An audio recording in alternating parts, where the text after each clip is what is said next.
One of the two women attacked by a coyote in Frisco while jogging this morning is sharing her story with Fox 4 News.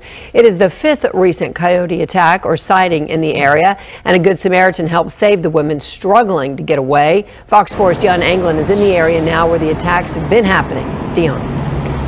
Yeah, that's right. The women involved, as with the people previously in other encounters, they were extremely frightened and startled.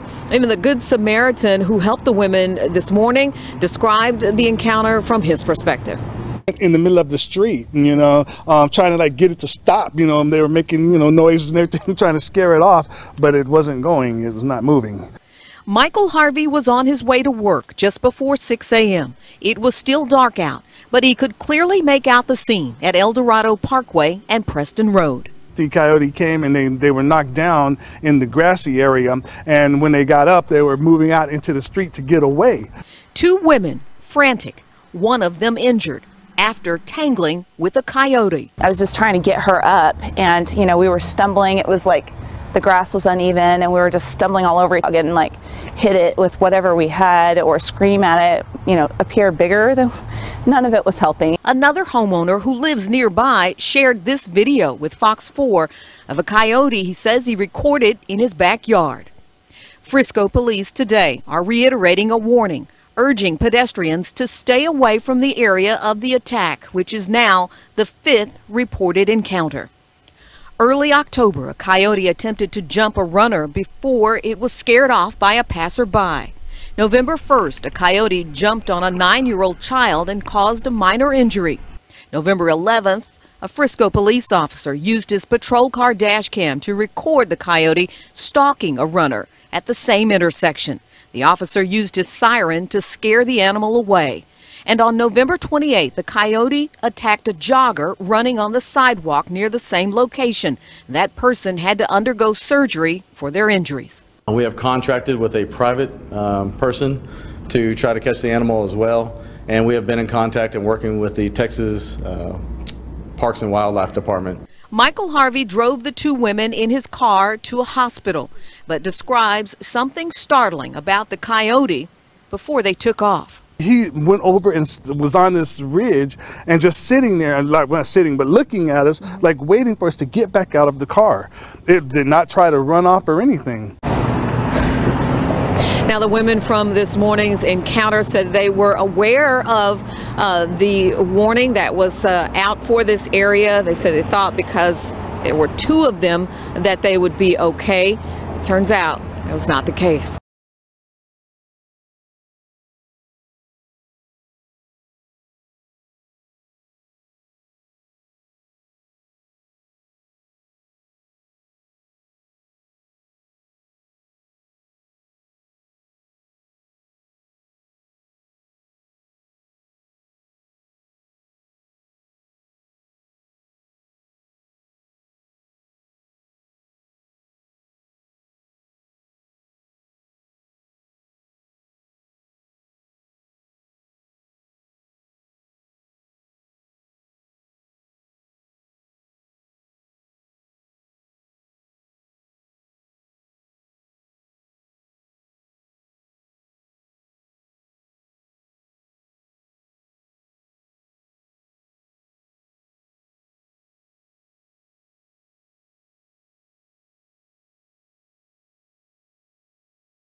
Hey, what they did? They had my mic off this whole time, so y'all didn't hear nothing I just said? Oh my God, man. Hold on, man. Don't tell me I'm gonna have to go back. I got to go back and say that over. Did y'all hear? Anybody let me know. Did you hear anything? We don't hear nothing, bro. Okay, what's up, what's good? All right, let me have to say it all over again. I be damn. I was sitting here, I'm recognizing, I'm like, wait a minute, man. I don't think y'all even heard me. What I'm saying is, okay, look, coyotes coming into the area. It's because ain't nowhere for them to ride to. Okay, you can have like areas where the Native Americans, let's say you get this reservated place designated for them. But you could do that with animals, right? But if they're, you don't off balance the ecosystem where their ass can't be thriving and doing what they normally do, which is, okay, you got the food chain and, stronger survival, and then that's how they survive. But if you expanding and building and all this technology and excavating and all that, well, where the hell they gonna go? Right, you being selfish, you don't think about selfish. So what you're doing is you invading their territory. So guess what's going to happen? What's going to become the new food source? We a lot of us don't even live in those kind of areas. You know what these places? These are the places where people try to migrate away from, flighting away from every damn body. You more susceptible getting your baby and all that shit taken because your ass, right? You invading on territory that's been here for eons until, the baby man came, right? We know the little baby man done came and now, the little brother trying to tell, I don't even want to say brother. The little man done came and think he can tell everybody and, do his trial and error and then tell him he perfecting shit. But he don't. So what you're going to see is you're going to see a lot of this happening in those type of areas because, again, they don't have nowhere to eat. And guess what's going to happen? You're going to become the new source of, how to survive. Now, I said a lot more before then, but then I can't go back now. All right, so again, like I said, this show here is just my morning virgin show, kind of afternoon right now, so almost close by noon right now, or it is noon, depending on where you at. And this ain't like the night show. A little bit different this show here, because again, depending on the people come by, I ain't trying to get this now totally off. I'm just trying, I'm trying to get back in the flow so I can get back to what I really do, right? So I'm saying, let me move to the next one because I had said so much. I done lost all that. I done said the spill, but y'all didn't even get to hear it. Anyway, so women are making they move, right? Again, what we talking about? Equal rights, right? Everybody, that's a great way of looking at life. Well, it's fair. Be fair. Is there fairness?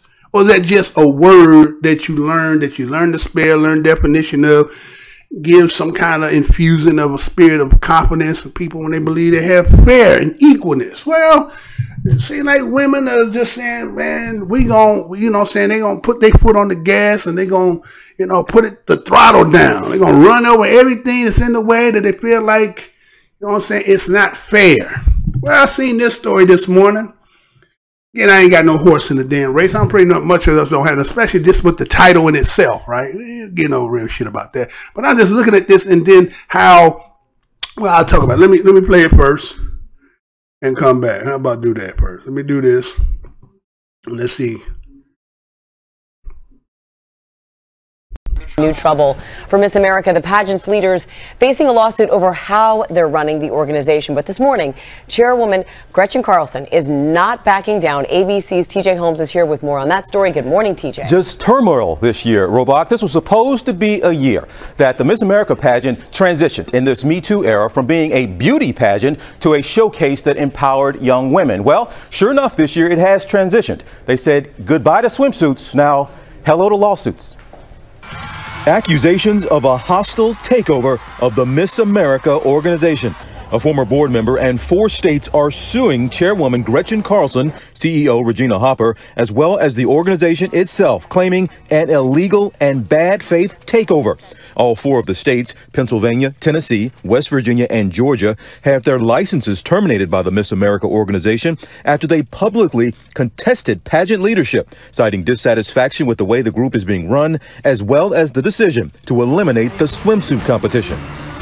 The organization calls the lawsuit meritless. Carlson responded by saying lawsuits will not reinstate swimsuits. It's been a controversial road for the former Fox News anchor since she took control of the pageant earlier this year. I have so many great ideas for this organization. The 1989 Miss America winner took the reins after the organization's previous showrunners were accused of sexism and fat-shaming contestants, which prompted outcries for a new look for the pageant in the Me Too era.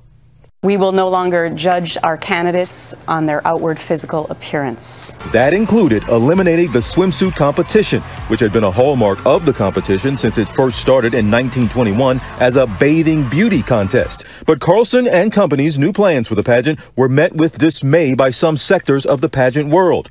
2018 Miss America Carla Mund relinquished her crown after she says she was controlled, manipulated, and bullied by the new Miss America leadership. Carlson responded to Mund's claims, saying she denied the allegations and tried to make Mund's experience a good one. If Miss America becomes who she's supposed to be again, then I will want to be her again. But the unhappiness seemed contagious. Kayla Klein always dreamed of becoming Miss America one day. She was crowned Miss Denver 2018, but decided to resign after she learned of Mund's alleged bullying. And we have seen other local title holders promising not to compete again until this is resolved. If you don't have local title holders, then you won't have state title holders. And if you don't have state title holders, then you don't have a Miss America. And guys, the Miss America CEO said this is just a meritless lawsuit brought by people who are disgruntled, who are not on the board anymore. People can debate back and forth, a beauty pageant, who should be judging it. This is an American institution. And you've been covering it, Gretchen Carlson, and this year was supposed to be a transition year. It has been. Maybe it can be ugly and difficult, but right now it is seemingly a mess. Yes, yes, change is hard. Yes. All right, TJ, thank you. Hi everyone, George Stephanopoulos here. Thanks for checking out the ABC News YouTube channel. If you'd like to get more videos, show highlights, and watch live event coverage, click on the right over here to subscribe to our channel, and don't forget to download the ABC News app for breaking news alerts. Thanks for watching.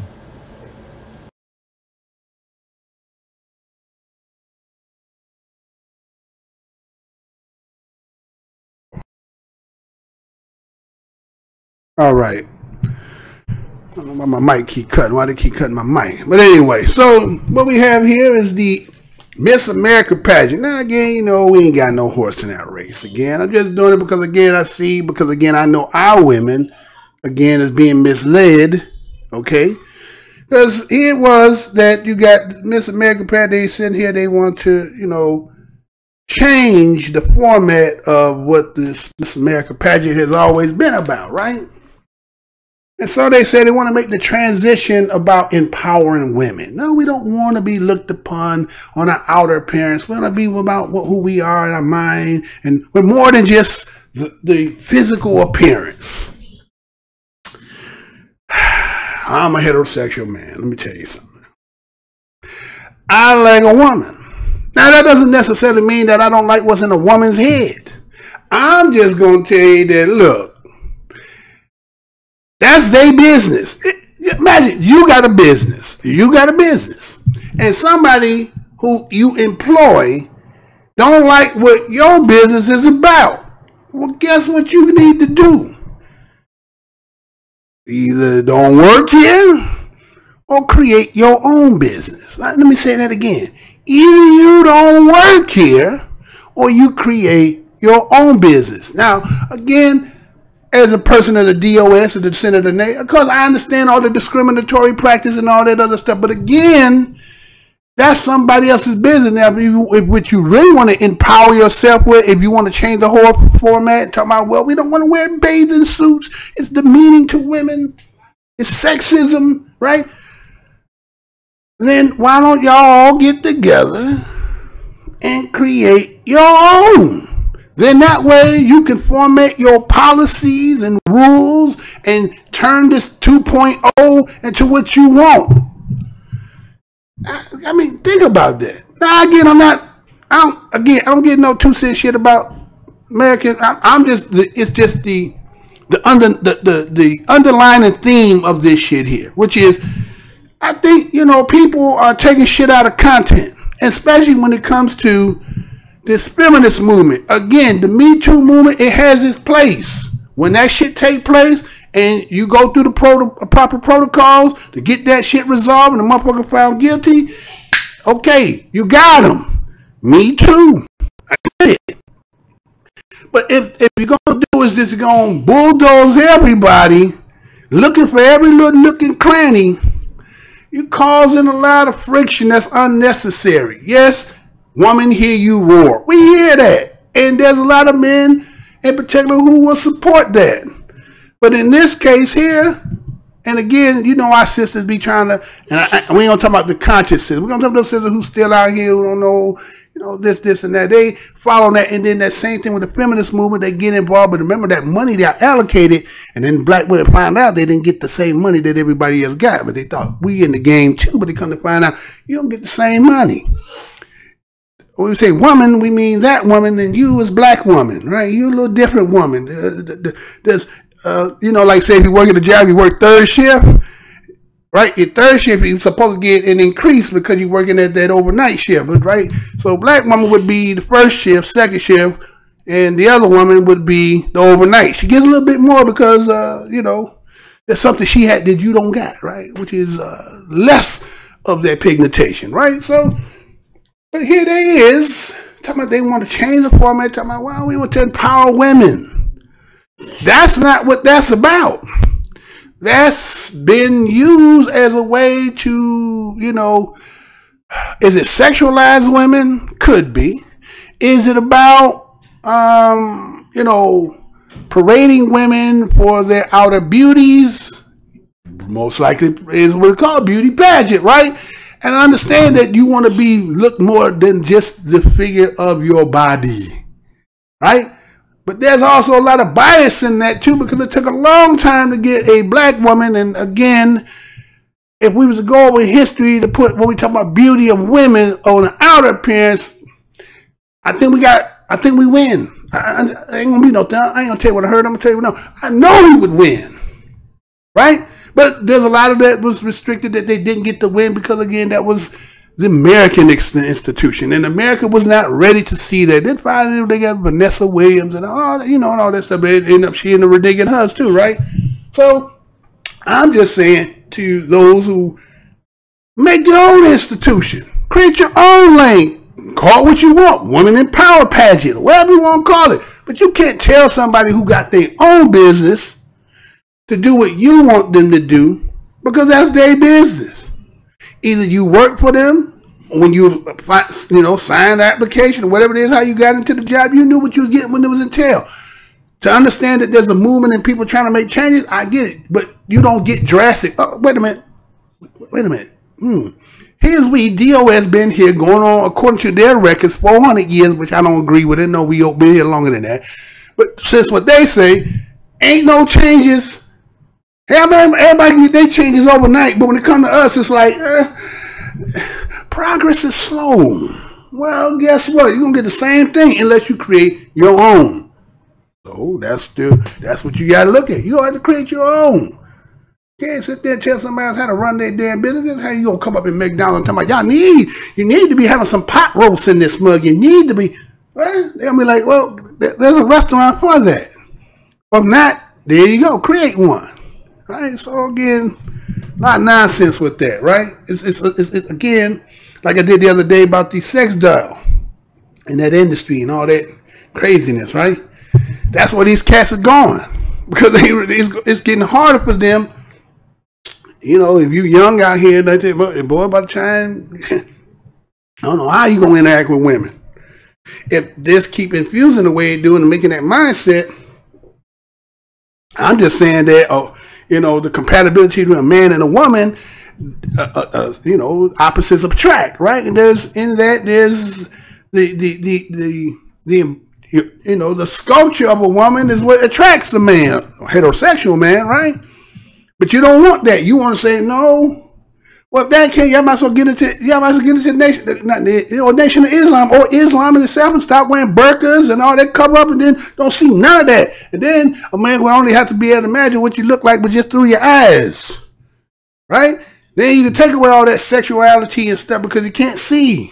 So it's all about envision about, you know, the beauty of your mind and the compatibility and all that good stuff. Then you take away the body aspect. But y'all ain't trying to do that. You want to have your cake and eat it too. So, okay, y'all confusing. And then you're breeding confusing. But I'm just saying, Mr. Blowman came now. I'm going to say something a little bit on that. So I'm going to move on, right? Move on with that. Because there's a lot of nonsense, right? Well, this is just a story. I mean, crime is every motherfucking way, right? So I seen this out there, so I'm just gonna play this just to bring full attention. So check this out. I'll be right back. And that closure that Carrie was mentioning is because of a shooting investigation. We are following 6 separate shootings that happened in 24 hours. 2 people have been killed here. The latest happening right near a ride spot check at King and Spadina downtown. And that's where we find our Tammy Sutherland. Right now, we're just trying to piece together all of this, Tammy. Yeah, that's right, Melanie. It was just after midnight this morning when shots rang out here near King, just west of Spadina. It was actually, as you mentioned, right down the street from a ride spot check. And so police heard the gunshots and ran over here as well. They found 2 victims, a man and a woman, both rushed to hospital, but the man in his 30s was pronounced dead early this morning. Again, as you mentioned as well, this is just one of 6 shooting incidents from right across the city, some happening in the dark, some happening during light. It was just a very dangerous and a very violent 24 hours. The second shooting happening up at San Romano Way near Jane and Finch, where another man was killed. So that makes 2 homicides in the last 24 hours. This one likely being counted as the 95th homicide of the year. Mel, I'll send it back to you. Yeah, it's scary. Thank you so much for that update, Tammy. And on top of those 6 shootings that we've been mentioning, there was also reports of shots fired in the West End, police responding there, but no sign of anyone being wounded. Officers checked out this area here at Lansdowne and Seaforth, which is just north of Queen, around 1:30 this morning. They did locate several shell casings, but no victim. Parkdale Public School right there, but no indication that that building might have been struck. So far, no suspect descriptions and no arrest in this case. A 3rd Canadian has been detained by Chinese authorities as the diplomatic row between the 2 countries continues to escalate. The National Post reporting that Global Affairs Canada has confirmed the 3rd detention, but no other further details on this person. This, of course, follows the detention of 2 other Canadians last week, former diplomat Michael Spavor and entrepreneur Michael Kovrig. China says they are being held on suspicion of engaging in activities that endanger the national security. Those arrests have been seen as retaliatory action for Canada's arrest of Huawei CFO Meng Wanzhou in Vancouver. She is out on bail, awaiting an extradition hearing to the U.S., facing fraud charges related to American sanctions against Iran. Chinese authorities have demanded her release.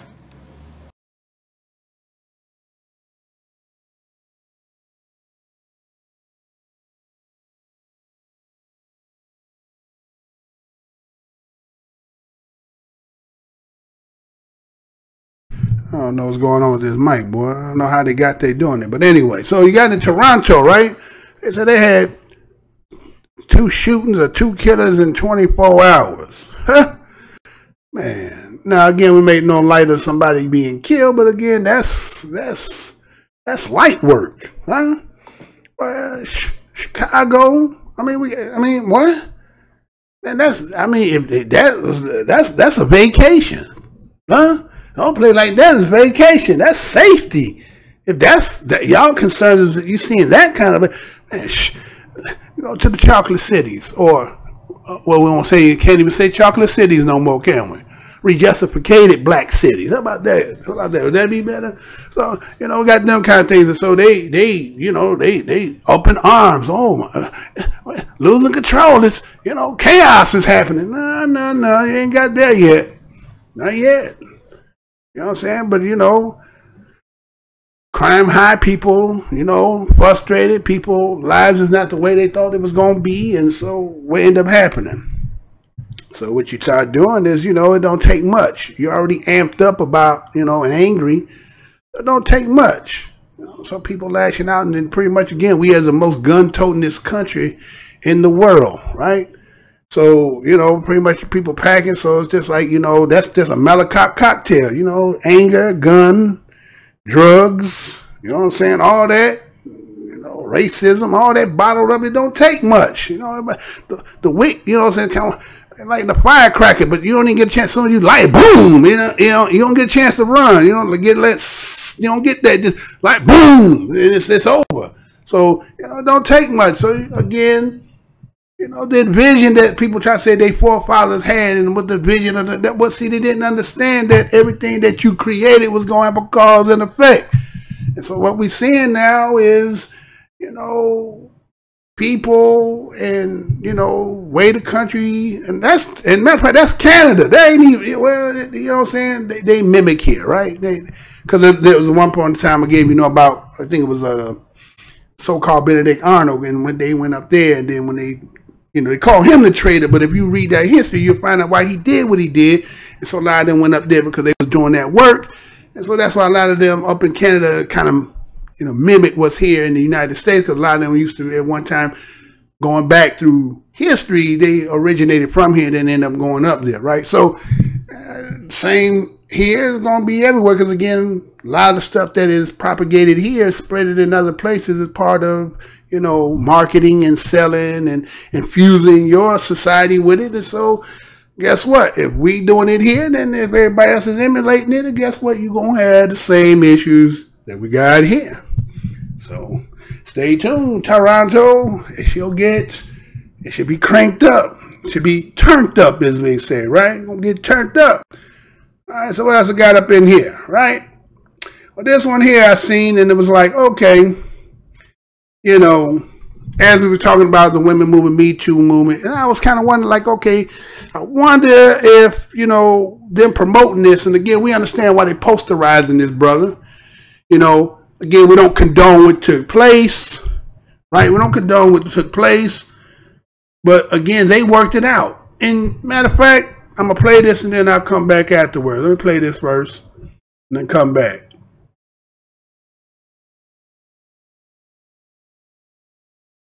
When hotel security video surfaced last month showing Kansas City Chiefs running back Kareem Hunt in a physical fight with a woman, it reminded many people of another incident involving an NFL player nearly 5 years ago. You may remember in February 2014, Baltimore Ravens running back Ray Rice was seen dragging his unconscious fiancée out of an elevator. A second video revealed later showed that Rice had punched her and knocked her out in the elevator. His team dropped him and he has not played professional football since. Rice and his fiancée, her name is Janae, married just weeks after the incident, and they now have 2 children. In an interview you'll see only on CBS This Morning, we spoke to Ray and Janae Rice at their Connecticut home last week. We learned how they're making their marriage work and why they stayed together, and how the Kareem Hunt video has affected their lives. So I'm wondering what you thought when you first saw the Kareem Hunt tape. Well, obviously, you know, you look back and you see their similarities. I knew that our name was going to get brought up in the conversation. I do think people certainly see you as a poster boy for domestic violence caught in a very graphic way on tape. And how do you feel about that? Early on, you can feel like, oh, why they keep bringing my name up? You can make excuses, or you can actually do the hard work. I've heard you say that there are many underlying things. And as you've had time to reflect and really do a deep dive for both of you, yes. What was the answer you came up for yourself about the underlying issues? One of the underlying issues for me was I never wanted to ask for help.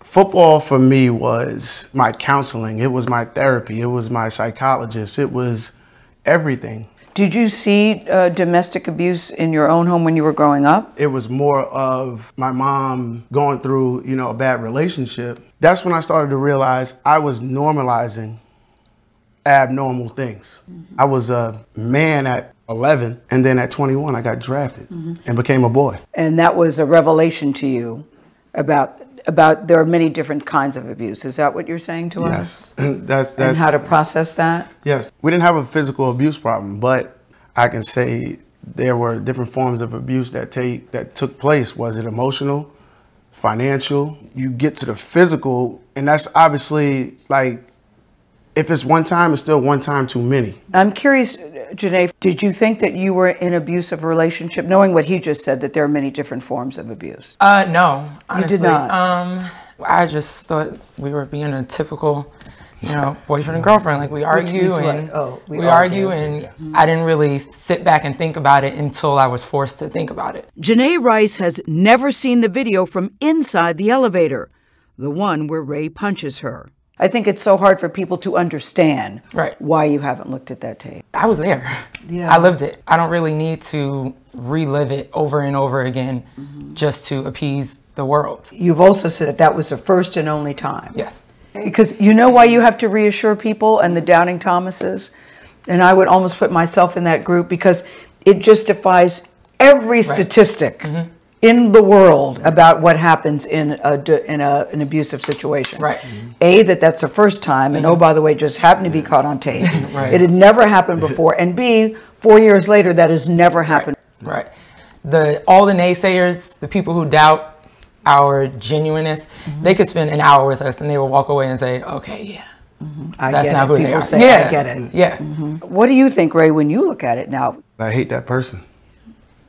I hate him. Somewhere down the line, everybody was saying, does he deserve a second chance for football and this, that, and the other. I actually got my second chance right here. With your wife? During my darkest moments, you know, I used to ask myself, how could she even want to support me? But a lot of people wondered that. That's understandable. But I think what's misunderstood about us is that the friends we were before the incident. That's why, like I said, when I look at Kareem's hunt, I want to know what his life was like. I want to know what happened in life. You know, I know Kareem has apologized and has expressed remorse for the survivors of domestic violence. But you know what, guys? Apologies mean nothing if people don't feel, A, you've done the work. You've done the work, yes. And that you're truly remorseful, and that this isn't just some attempt to get back into football. Well, see, that for me is something that I understand why was being said early on that way. About, you know, is this a ploy to get back into football? I mean, I'll be the first one to say it. I don't have to retire to tell you I'm done with football. The pressure I was under of being a star, that was the person I hated the most. Why did you give this man a second chance? I know it's hard for people to understand. It is. And I'm not here to force people to understand. It was never a thought whether I was going to leave or not, because I knew that that wasn't him in that moment. This is somebody I've known since I was 15 years old. I knew that we had work to do, and I was willing to move forward and put in the work. You said that you don't want to play football again, Ray, but do you think you deserve a second chance? No. I didn't deserve another chance. How seriously do you think the NFL is taking domestic abuse? I've met with them. Who? You know, The I NFL? met with NFL. They're trying to do the right thing. I know they are working with groups to try to get more of an understanding, and they're doing the work. In addition to Kareem Hunt, the NFL is also dealing with Reuben Foster. Last month, the San Francisco 49ers released the linebacker after a domestic violence arrest. Just days later, the Washington Redskins signed him, though he's ineligible to play or practice with the team while the NFL continues to investigate. How can people take that the NFL is taking abuse against women seriously? I know the NFL, they're not trying to push people who do bad things or abuse against women. They're not trying to push those guys on the field. Have you spoken to Kareem Hunt? No, I haven't. Do you want to? I would love to help anyone that's willing to go the long haul. Well, we reached out to the NFL, which confirmed that Rice shared his story as part of the league's domestic violence education program. The NFL says that Rice has an important message to share and that his commitment is sincere. And if you're a victim of domestic violence and you need help, you can call the National Domestic Violence Hotline. That's 1-800-799-7233. I also thought that his commitment is very sincere. He does a lot of speaking to NFL players and to college players. He's coaching high school football at his old high school. He volunteers there. But I was really impressed with Janae Rice, I have to say. She's not a little mouse burger robot wife, because I couldn't understand after knowing and seeing that video how she was able to take him back. And she says that this was the first and only time. I really pressed them on that, because I said that defies everything that we know about domestic violence in any type of relationship. And they both insist that was the case. Well, remember, he not only punched her, Exactly. he knocked her unconscious. I know. The first videotape that we saw was just of Ray Rice dragging her, Yes. and then I had that interview with Roger Goodell. Yes, I remember that. At the time. But I am glad they seem like they are in a good place in terms They of are, getting Nora. the therapy They need to discuss this and maybe try and help people learn something more about domestic violence, whether they were a victim of it themselves and then repeated that behavior, and how to end it. Yeah, and that's what they mean about hard work, to your point. I mean, they've had extensive counseling. They still have counseling, and they credit the counselor.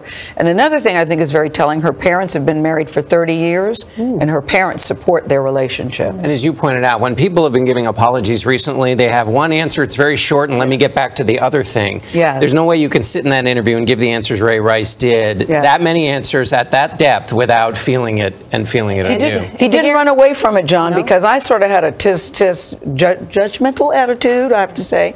But he didn't run away from any of the questions, and they both embraced anything that we wanted to talk about. To hear him say that he didn't deserve a second chance at the NFL was something most people don't expect to hear. And doesn't want to play football again. And his second chance is she gave him the second chance, and that's what matters to him.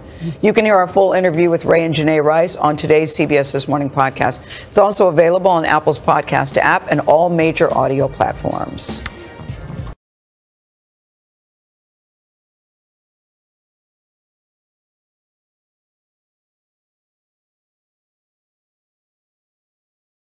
All right.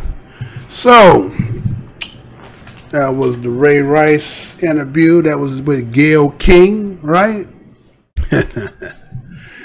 Now, you know, everybody that became infamous, right? Everybody was watching that. Everybody, when that took place, everybody was like, they was, you know, they lost their mind. It was like, man, you know, hey, you know, in relationships, shit happens, right? Shit happens in relationship. We got to be honest with that. Now, again, this ain't about condoning, because, no, it's not condoning. But again, in relationships, meaning you and this other person are taking two lives, again, especially when you become serious and you want to actually become, you know, partners for life, right? So you're taking two people from two different walks of life through different situations and rearing and lack of rearing, right? And then you're trying to mesh them, and two people becoming one, right? And, you know, forcing two things together, there's going to be disagreements. There's going to be some things that are foreign to another person, some things we got to learn to be the meeting of the mind, and there's some things we're compatible with, right? And it's a lot of work in relationships, right? And so whatever that situation that took place that night, only them two know, and for everybody else outside looking, you know, say window shopping, right? You know, walking past a window, see a man, oh, that look nice, look like something. Let me go in there and try that on, right? You trying it on, right? That's it. You just trying it on. They actually, that's who they are, right? So they know why. So here was Gayle King again. I don't know if Gayle King even got a man. Right? It's like all people who ain't got nobody always got some time talking about, ooh, why'd you take him back? Well, where's your old? Stedman? Taking Stedman. It took Stedman woman, right? All right, I'm going to go there, right? So here it was, they trying to make a bridge or a comparison to the Kareem Hunt situation. Now, the Kareem Hunt situation is different. Now, yes, there was some part where we seen again, as I talked about, to kick the field goal, try to kick the field goal, was on the 5-yard line, try to kick a field goal when she was down, right? But again, he got triggered, right? There was some things that were said again. Anytime you, somebody who is of Caucasian white, you know, persuading, you call somebody black a nigga, then, you know, I guess you can call that, we're going to a something goes somatic, right? Psychosomatic goes on there, and we're not responsible what happens, right?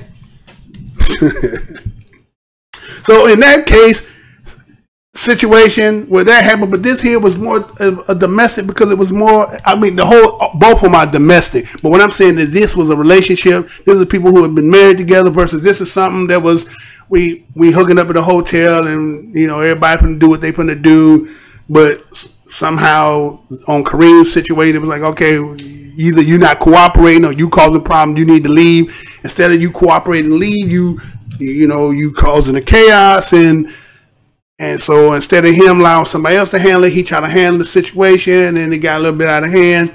Again, we don't condone the fact that, you know, when people in here, my theory is not whether just a man hitting a woman. No one hit no one, and then nobody gets hit, right? If we talk about equality, right? Me Too and all this, meaning if you, as a woman, if you hit, That doesn't make this, well, a woman that's not the strongest man. No, if you don't hit, he don't hit either. So nobody that way is, you know what I'm saying? It's a medium. It draws a line and say, nobody go beyond this line here, right?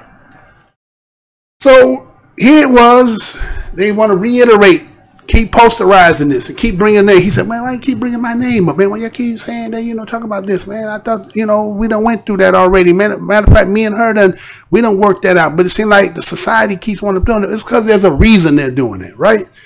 We're going to get to that. So, you know, because the stigmatization again is black men who plays in the NFL, again, the Nephilim League, right? Where the biggest, strongest, fastest, again, kind of like going on the Bucks on the plantation, right?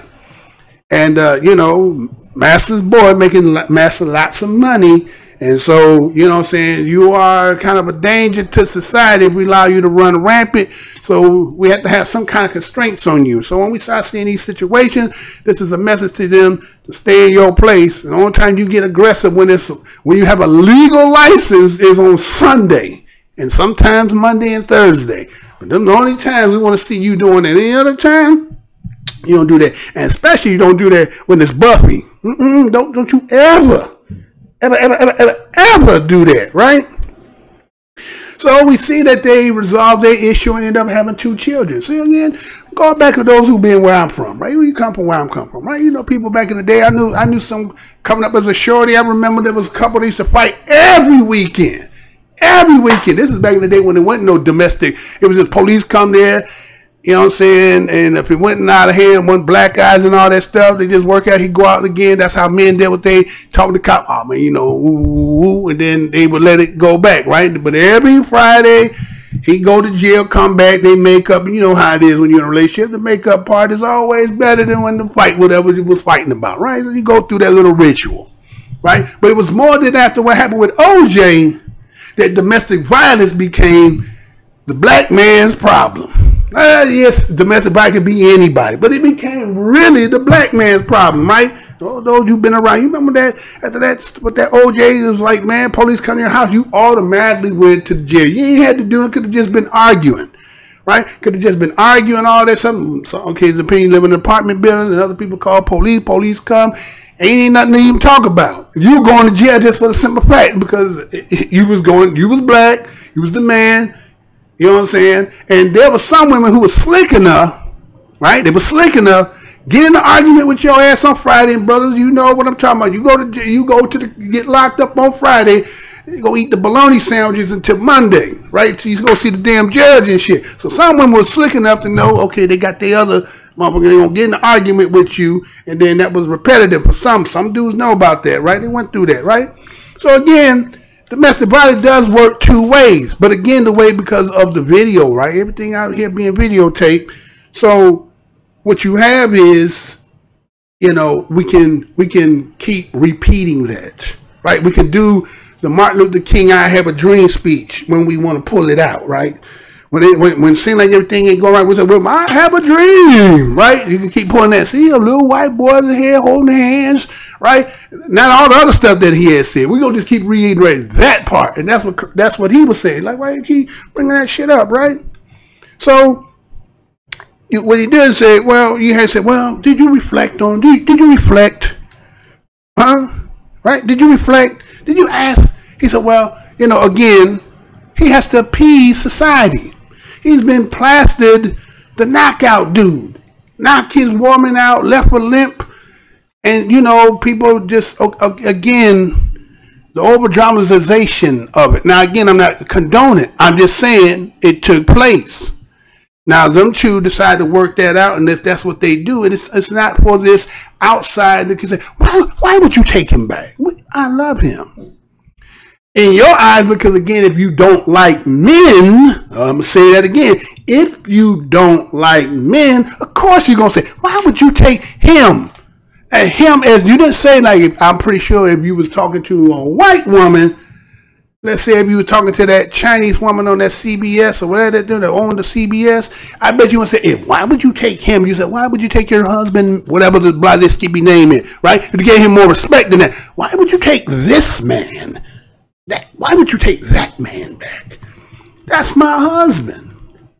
Now, again, how do you know? Again, we don't condone the fact that what he did, but maybe you antagonized him. Are we going to say that women in relationships that you don't know how to push your damn man's button? And a man is doing everything to restrain himself? Say, your mama ain't shit, you ain't shit, woo woo woo, and woo woo woo, and woo woo woo woo, and woo woo woo woo, and how the man just like, man, you better go on with that monkey shit. And you just keep on pressing the button. Now, I'm not saying we condone the hit, but what I'm saying is, isn't there culpability on both aspects of it? And maybe that's what happened here. We don't know. Maybe that's what took place. It was some culpability on her part that she forced his hand. Now again, say, well, what was it that happened in your life? Well, he's black. He's a goddamn black man. All black men don't go through a whole lot of shit that we frustrated about, that we go through dealing with this shit on a day-to-day basis. So, and guess if our partner, she gonna be the same way, but she dealing with it a little bit different because she is a woman. But as a man, and this supposedly is a white man's country, laws and everything else, then who is the biggest oppressor to the black man? Gonna be that white man. And so he don't have no way to, relinquish the pressure some other time. So that's why he said, you heard Ray Rice say, football was my psychology. Meaning, all that shit, that pressure and shit that I deal with, I can go on this motherfucking field, I can run over niggas and pop them, run over and stiff arm and run touchdown, and I get to yell and exuberate myself, right? Exalt myself, right? That was my psychology. You heard a lot of mothers who play sports say that. Man, when I used to play ball, shit. That's what I did. I go on that court and hit 30, 40 points on your motherfucking ass. Shit. I was killing your ass because that was my psychology. All the shit I was dealing with, I broke into the court and you got it. You couldn't stick me. You was in trouble. Right? Yeah, I know. But anyway. So, why are you reflecting, asking for help? So he need help.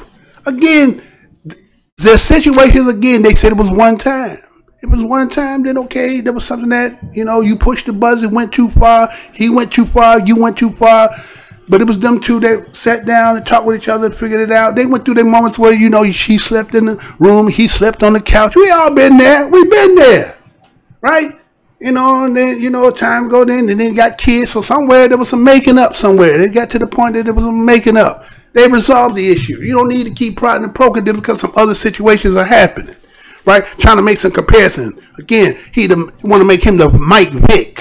Remember how Mike Vick got posterized about what somebody of his other family members was doing? Yes, it was his property and all that stuff, but they was the one, and they turned states on him and then threw him on there. Oh, Mike Vick is killing his Peter. He's killing every dog and destroyed that man. But again, it was a 2 cut on that, right? Because again, at that time, Mike Vick was going to destroy that quarterback position because if could run down 100 yards a game, you're going to try to get a quarterback like him.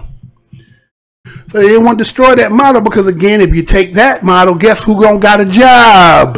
I'm gonna say that again. If Mike Vick stay and do what he do, then there won't be no need for this other mug, right? So you gonna have to go and try to get you that type of quarterback. So they had to destroy that. But anyway, so he said, well, what makes you think? What was the systemic of why maybe you were that way? He said, well, my mom, she had relationships, right? I seen my mom and some of the stuff she was going through. And then, so by the time I'm 11 years old, I had to be the man in the house. And then after that, I got drafted. So, I was a man early and then I got drafted. So, I'm still kind of growing and trying to learn and do all this stuff. Again, systemicness is our encounter that we've been in this land. That was the one thing nobody wanted to bring into the conversation. The anger and frustration, not so much because you got a job. Job is only one aspect to it. Yeah, you got finance you can take care and buy, do. But there's just the pressures of living in a land that is saturated with a lot of nonsense of race, right? Discrimination, disenfranchisement, right? All that stuff packaged in there, and then you got people living in it. You got different levels to it and all. There's a lot that people have to deal with. So again, they say the person most closest to you is the one that's going to have to deal with some of the shit that you got. So sometimes that's where the domestic violence be coming from. Don't even be just because a mother just want to beat up on this woman. But when it happens, is things that get triggered, and that will cause that. It don't condone it, but it causes it. And you would think that, you know, again, the OJ system, again, they say OJ, he not black, he OJ, right? That had nothing to do with it, but again, we all got stigmatized with that. So again, moving on, right? So to finish all this up, so she said, Gayle King said, well, why don't you reassure us, you know? Reassure who? Who you got to reassure to? To make, who you talking about? Us? Oh, the feminists who are sitting back watching and like, you know how great you would be for our organization if we could use you and throw his ass and run him. Oh, you know, like watching them old monster movies or them Jason ass movie. Get his ass in the car and run him over once. Go run him back over, run him over, just keep running his ass over and hoping he just dead. Just keep running over and hoping he don't get up, right? So that's why I'm looking at, because Gayle King ain't had a man in how long? I ain't seen no show with her with a man. I seen her with Oprah, but I ain't seen you with no man. And so how does somebody who ain't got no man know anything about a relationship? What do you know about it? You don't talk about the one time you had one? Nah. See, people who got one can tell you because they know what it takes, and they know there's some work, and there's a lot of times there's going to be some rough edges, and sometimes you got to deal with it. But somebody who outside looking at and want to talk about all this empowering women, but what good is that if you ain't got no man? Well, I know that some people got other relationships. I know everything is not heterosexual these days. We have LGBTQ and all kind of different kind of relationships, and so it's not just the one way. I get that. Right? But then you want to ostracize, and you can't do that, man. You gotta let this shit be for what it is. We're gonna move on with that because again, I just think that they sitting there, they're trying to, put this young man, because he ended up saying, I hated that person that was. If that was a one-time incident and that took place, why would you hate yourself? But again, you're in front of that damn camera. So you got to say things that would be, again, as much as he say he ain't trying to play football, but that don't mean he can't be affiliated with it to make an income. Maybe he doing speaking engagement, talking to players like they say they're trying to do with Kareem Hunt, right? Trying to have him to be an advocate of being, a spokesperson for it. And that could be a new lane for him to make some money. So in one aspect, he's still talking in that form, right? You know how it is, man. So always you in the wrong. There's no cause and effects to our situation. And then, everybody lying when they do that. So we're going to move on. But that was just with that situation. I seen that. I was like, yeah, you know how that is, man. All we're going to do that, right? So while we're talking about that, right? So what about this situation here, right? Okay. So we just talked about here, or I just talked about, and y'all listen. I thank y'all for that. If anybody here, just hit that like button, subscribe button, dislike, put in the comments, say, hey, Mr. Broad, you full of shit. You can put all that in there too. It'll be all right. We good. So here's the individual that we just talked about, the right situation. We talk about a football player, and a lot of people look at football players as, again, like Nephilims. They big, strong, fast. Some of the bigger specimens, out here that, that defies a lot of the normalities of life, right? They have some superhuman abilities. And when they get in that situation, they're very scary to a lot of people. Okay, so what about in this situation? What about when you are trained to do this? Let's see this and come back. Let me show you this and come back.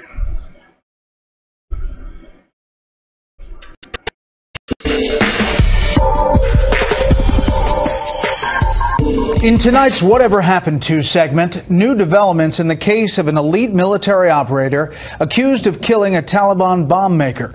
You saw his declaration or confession right here on Special Report. National Security Correspondent Jennifer Griffin has our update tonight from the Pentagon.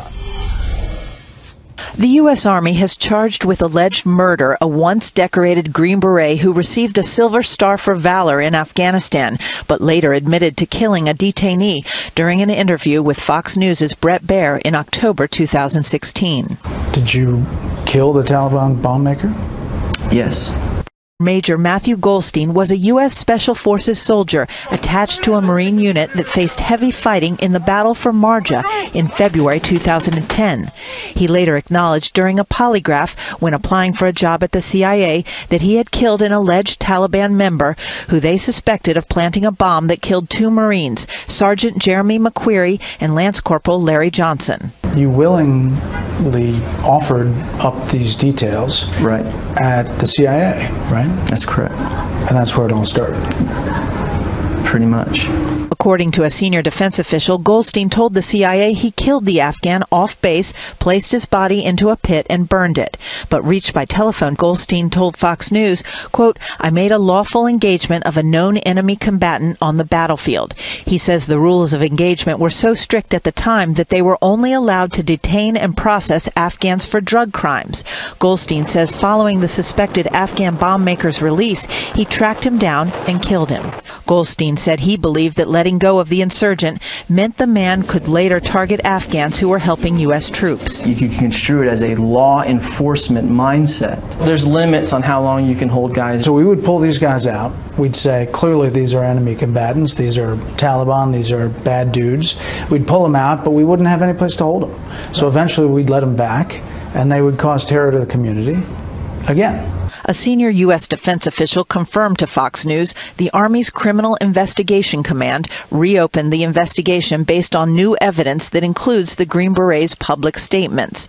The Defense Department's Inspector General investigated the Army's original handling of the case, which found not enough evidence to prosecute Goldstein after a 6-day hearing. California Congressman Duncan Hunter, a former Marine who served in Iraq, has championed Goldstein's case. He wrote the following letter to Army Chief General Mark Milley, quote, "Goldstein is an American hero, a true warrior, in fact. Why the Army is hell-bent on destroying a combat hero's career is truly astonishing. I'm confident that Army CID has more important things to do than investigate Goldstein again, and you both have the ability to fix this stupidity." What is it like going from war hero to accused war criminal? Are you angry?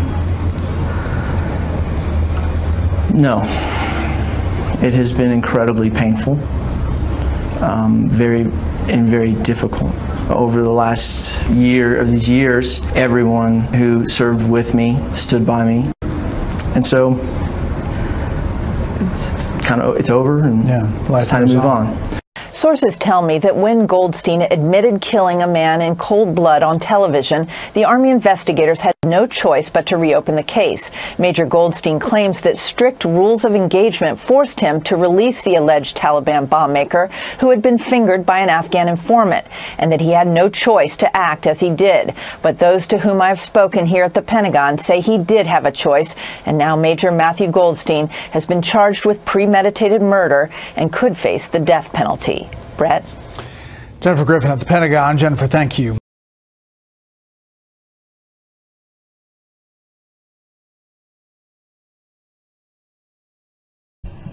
All right. So what you have there is you have a decorated former Army commander who was charged with murder for allegedly hunting down an Afghan militant suspect who was known to have killed 2 Marines, right? Fairly shooting the man before destroying his remains, right? So what he did is, after he killed him, he burned the body, right? And they called him Major Matthew Goldstein, right? Right? And so what it was is that he tracked down the suspect, the terrorist, in 2010 when the man was released from custody and after being detained. Now, this dude that they had was a bomber, right? Now, again, this is war, right? This is war. This is an individual who's trained to do what he do. That's what you train him to do. Now, are there times where you need to use discretion as a soldier? there's certain rules of engagement. There's rules and policy to war. I guess we would assume those who don't know nothing about that would be like, shit, war is war, right? Kill to be killed, right? But actually, there's some rules and regulations to war, right? And so obviously, you know, it's kind of like you've seen the movie John Wick, right? Remember that part in John Wick when the dude that, well, I can't remember his name, but you know the dude that gave him the marker to kill his sister so he could get in position? And then remember after he had fought Common, right? And then he went back to the Continental, right? Dude was up in the Continental running and hiding from him, right? And so based on the rules and the regulations of the Continental was, regardless of the situation, you can't kill them up because this is the rules and the regulation to the game. And this is a street game. This is a killer game. But everybody must obey this rule here. Well, he was John Wick. Dude sitting there like, you know, the restaurant here. You know, I could stay here for a whole year and never eat the same thing twice. You know what I'm saying? So he's sitting there, right? Dude like, John, don't do it, John. John looking like, you know what I'm saying? Dude like, yeah, I'm in the safe zone. You can't do shit to me, right? Yeah, right? Shit, what John Wick do? Huh? What John Wick do? John Wick put the bullet to the head, right? End up getting excommunicado. Right? Remember, he got excommunicado. 111, right? Yeah, right. I'd be watching all that shit. So anyway, right? So he got excommunicado because again he broke the rules of the game, which is you can't kill nobody on continental grounds, right? So the same thing that looked like here. It was, yes, he was who he was, but then see again we don't know the relationship of the two military people that the bomber had killed to him, right? That's the one part we don't know. What maybe them some of his boys or some boys of his boys, you know what I'm saying? Or just the simple fact that, you know, those who in the military is kind of like again being on the team. They're on my team. These are my partners. This is my teammates. And it's known again. They said an informant pointed them out. Hey, that's such and such, such and such. Oh yeah. So he was on continental grounds, right? He was on that forbidden ground. And he broke the engagement rules. So now they're talking about putting him up for, man, capital punishment. They said Sid's business there, right? That's Sid's business. So, again, you know what I'm saying? It's about rules and regulations, how to play the game. It ain't just do what you want to do, even though dude was already labeled to be type up with them set bombs, blowing people up, and then he killed a couple soldiers and so forth. But again, rules and regulations of the game, and I think he wouldn't have been so caught up if he didn't do the TV. So what was his counseling? What was his people say? Hey man, don't go on that goddamn TV and say that shit like that. No, that ain't what he did. He went on there and said, yes, I killed him. Huh? Oh shit, right? So he said it. So again, they're gonna hold to the word, reopen the investigation, and I guess as time go on, that will all unfold, right? There it goes, man. That's the name of the game. Let me look out in the crowd and see who up in here. Oh, I got some people in the house. Oh, okay. Like the third time in here. Okay, let's see who I got in here. Let me read some of these comments in here. Let's see who I got up in here. Oh, man, y'all been talking for a minute. My fault y'all didn't get in here. I got all caught up. Okay. Fair means white or light. Bernard Thomas, skin color. Says, all right, Bernard Thomas, women don't understand if a man's not attracted to you, then he won't do for you. Then you will really see equality. Oh man, I feel you. I feel what you're saying. CDG, hey, what's good? What's good, CDG? Burkas aren't even natural. Our skin makes vitamins from sunlight exposure. Well, that's melanated people, right? So I get what you're saying. But my CDG, what I was saying to Rand, the Burkas is because, again, they also, it's got twofold cut to it, right? It's kind of like saying, well, you know, in America, at least today, I think the movement is changing. But let's just go back a little bit. Women, you know, that have a provocativeness to them, right? Who are a little vivacious, you got, you know, certain voluptuousness about yourself. You can wear a tie that can actually advertise yourself, not to be Kim Kardashian type, but you know what I'm saying, that, you know, a man like the, you know, You got some people who don't understand, and they put it all out there. They display it all like this is advertising. Hey, no, that ain't what it's about. No, it's about provocativeness. I knew some women back in the day, they could wear some things that didn't reveal, but you could just see the sense, you know, the silhouette. Then it wasn't revealed. This is silhouette. Is this knew how to put it together. So the burqa and all that is kind of like that. But they just, you don't see nothing. So it's all to the imagination. And I guess it's all about your conversation, you know, the eye contact and all that. And then get married and then voila, you take it off. And then you kind of find out like old cartoon Woody Woodpecker with Bud Buzzer did that. Or Droopy, one of them took it off, right? He had the mask and had a wolf face under there. But that's what I'm talking about on that though. Me Too equal birth rate decline for people. Bernard Thomas said, right. That's again, this whole movement. Okay, I understand the aspect that women want to be empowered, that you want equivalent rights, right? Again, we know, but I think it's a blurred line because the women movement is really just what white women been wanting the keys. They want to be, you know, they want that partnership. But you know, again, to make mass population, they grabbing all the other women. And because they women of color, they women of color, so it's better to jump off my color and jump on the feminist aspect, and then we can empower ourselves there, but you getting discriminated in that too. They showed you when they cut them checks. You got 500,000, everybody's got real money, and y'all the blacks one, you got 500,000. But you getting paid too, why you tripping, right? But you don't want to recognize that. You want to still think, I am a woman. Yeah, you a woman, but you got a hyphenation on your woman, black. Don't forget that. You black first. Black woman. Woman is the American woman, and we know what that represents. But, you know, like you get blurred up, and so you get into that whole feminist stuff, and then they start infusing your mind with all that, and the next thing you know, you hating men. Now again, there's some men out here that's fuck motherfuckers out here that you supposed to be not liking, but don't put all that shit on all of us, right? There's some men who weren't, they merit the shit that what they getting. Not all of us. So this movement is really about something else. As Bernard just said, it's a form of birth control. So if we can get women to hate men and women start just loving women, well, we know what that's going to lead to. Less births. More men going to the damn brothel dollhouse, buying up these women, phony plastic battery operated women, right? Or, you know, brothels of sex go, you know, Vegas or and all. They're gonna go and rise too. But you ain't trying to do no Drake shit, right? Did I just say that? Damn. All right, but anyway, let's see. They low crimes in the vacations. Yeah, exactly. Get the cooler beer. The interviewer keeps redirecting the conversation to demonize black men.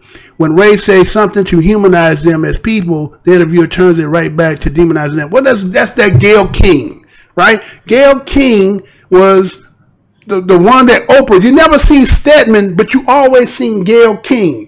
Right? When she go around the world, you didn't, where was Stedman? That was her husband, but you never seen Stedman. But you seen Gayle King. Right? And matter of fact, okay, not too long ago, didn't her mama just die? But when her mama the one that went out and said that there was some funny business. Matter of fact, the father said it was some funny business, right? And they squashed all that, right? They squashed all that. But again, that's why you can see her doing an interview and talking about something. Well, you need to reassure us. Well, who the hell is us? Who's us? You ain't got a man. You might got some children, but where your man at? So that's this you and this organization and who you know affiliating yourself with, and then again this woman empowerment thing. Again, black man ain't had no. Let me say this, Chip. Black man ain't had no power to enforce nothing to subjugate women. Do I need to say that again?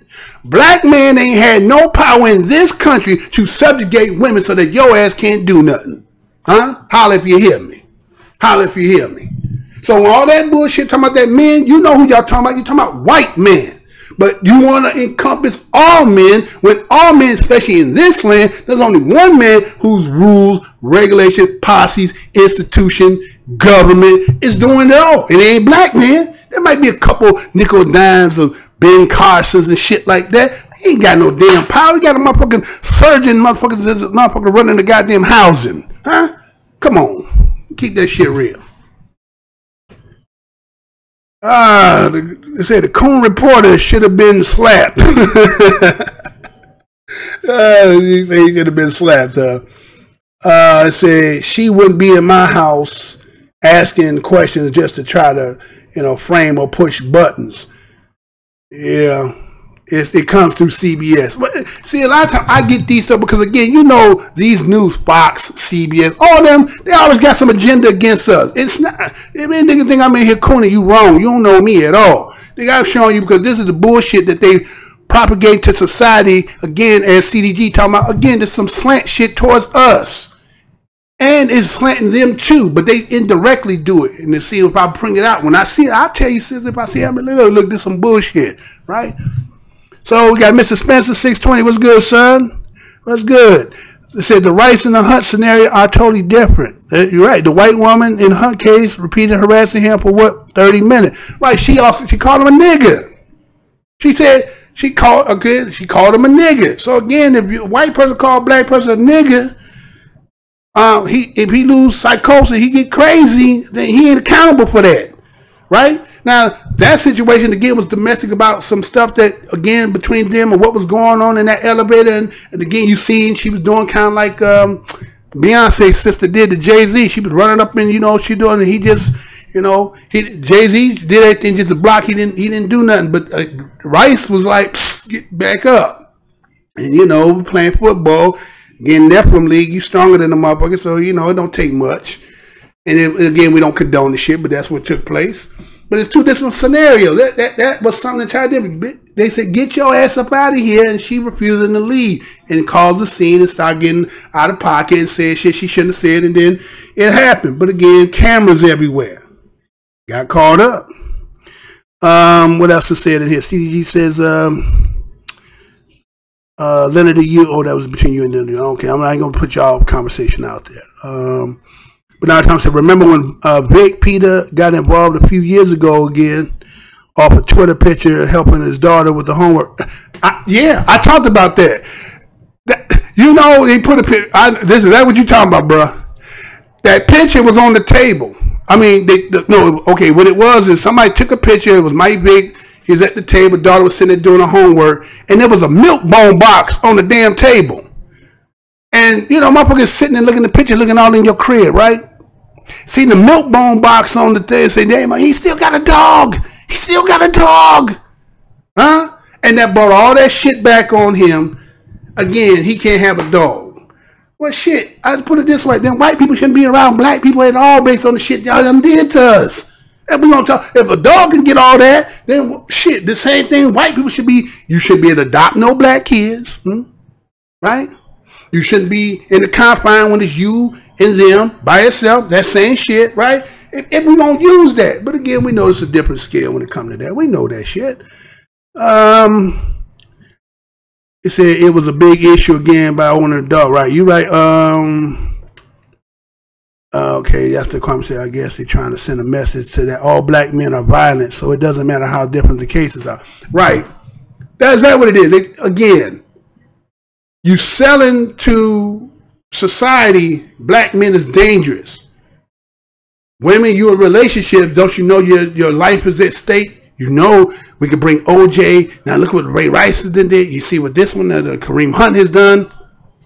And then you, again, if people are not in our households having these conversations with our children and giving them the game and telling them the ins and outs, then they get susceptible to this energy and this spirit of this shit that they're doing. And so what they end up happening, they're not liking their own, right? You have a disdain for that's like you. So everything outside of you is where you going, trying to get your relationship. So they benefit from that. We lose because, again, we don't get the proper procreate and continuous of who we are, that us who we still love ourselves, everybody else who having a hard time making that, they gonna need, because again, it goes back to that thing I was talking about last night, which is the seed comes from the man that is going to go into the woman's egg. So you are of your father's seed, not because I just said it, or this might be some theology that somebody using, but look at the science of it. They done told you that you came out of the, you race from the sperm seed to the egg, and then you get in the egg. So if women could take the eggs and put them in a petri dish and freeze them for another time, then the baby can't be already up in there, right? So with that being said, then again, if I can get you as the black man not to be having procreation with the white woman, with the black man, then that means the white man who can't have baby with the white woman because they have a problem, then I'm going to go to the most fertile soil, which is the black woman, and then that baby may go have some melanin, but it's going to really be classified again in this game of race. It's going to be a white. It's going to be white. And they using that shit, and people buying it, and they trying to post our ass like we the worst thing out here. But you know how it is, sisters or women. You love a bad man, so you don't think that shit is reversing. So I could tame him. I could change him, right? That's what women say. I don't care how bad. I want a bad boy, right? Bad boys we get them. That's how it go. Anyway, black at the bottom, the Mexicans and the Arabs, and Asians and the whites. We got to strategize to take a top seat somewhere on the physics. Okay, y'all getting it in. I like that, man. Okay. But not time exactly, but to get to the real answer, you got to go to the spirit within, meaning aliens created them to drain us, to feed them, since they broke away from the power source of the creator. Thomas came in there spitting that. He's spitting it, tongue. It was Thomas in here spitting it, boy. Let me get back to the show. I'll come back to you. Okay. Okay, yes, sir. Okay, let me get back in there, because some people coming up in here. All right, so this one here, again, let's just say again, I'm going to put it like this.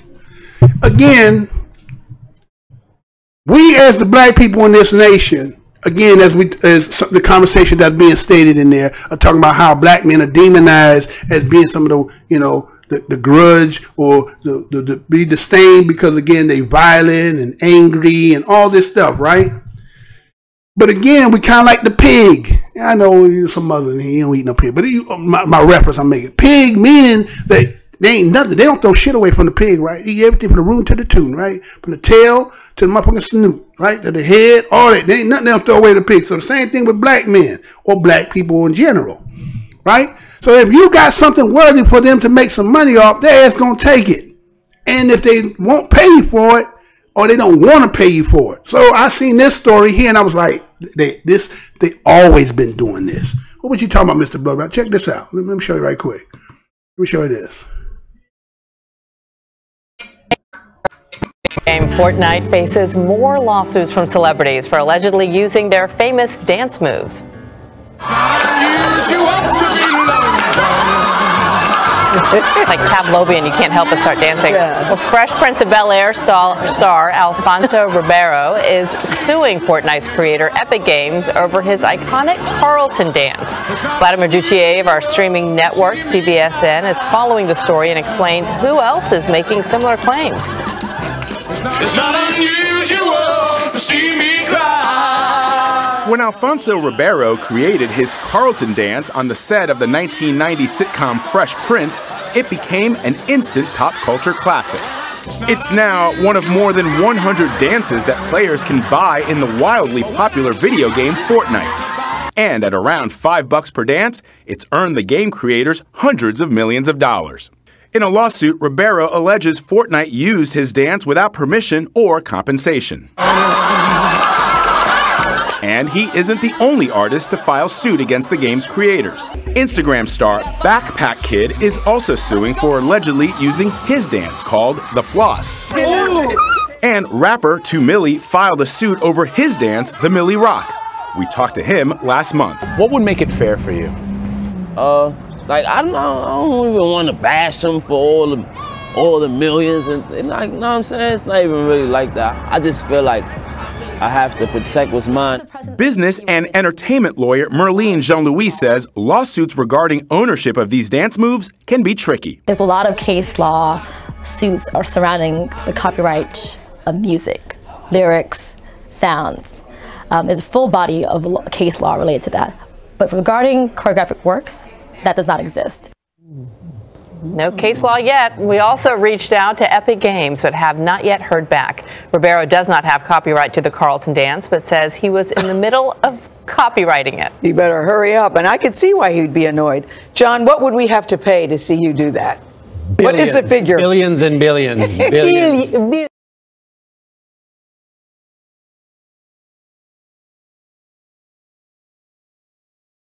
All right. So once again, rooting to the tune. If you got something worthy to make some money, they gonna take it. And if they can get away without paying, they gonna do it. Now you see young bros like, oh, I'm not trying to. No. You get it. Cause if, what? Man, do you know this, whatever they say that this American culture is really a black culture, right? We know that. Right, people talk about culture vulture and all that good stuff. So, but yeah, we create, right? We create the dance, the craze, the music, the culture, but we don't be the ones that control it. Somebody else gets to make all the money. They pay you, but you be really where the money is coming from, right? So you can't. Matter of fact, when you look at what happened with Michael Jackson and Prince, we know what that was about. Right? They're finally trying to own and control their own, and somebody was like, no, I got to have it, right? So, you know, a lot of us, we seen it going to Carlton. You know, it wasn't something that we were doing, right? We know why that became America craze. It had nothing to do with us, right? We know, you know, that crossover. We know the crossover shit, right? But again, now that these, you know, it's lucrative to be in the video gaming, right? I mean, you know, that Fortnite and GTA, those who know about that, you play all that stuff, man. Lucrative, man. I mean, them games come out, they making millions, $1 billion in maybe a month or so like that. And so to use your likeness, your image, right, which would be considered your, you know, what they call that? There was a term they used that. But so here he is now talking about he's going to patent it, right? Because now that's the only way he's going to be able to legally be able to get it, right? Even though everybody know where it came from. So again, somebody, when they thought about it, they knew, again, we give a lot of shit away for free. Think about this shit. We give a lot of shit away for free. We don't, because again, we've been X'd out so that we can't be, you know, holders of our own shit.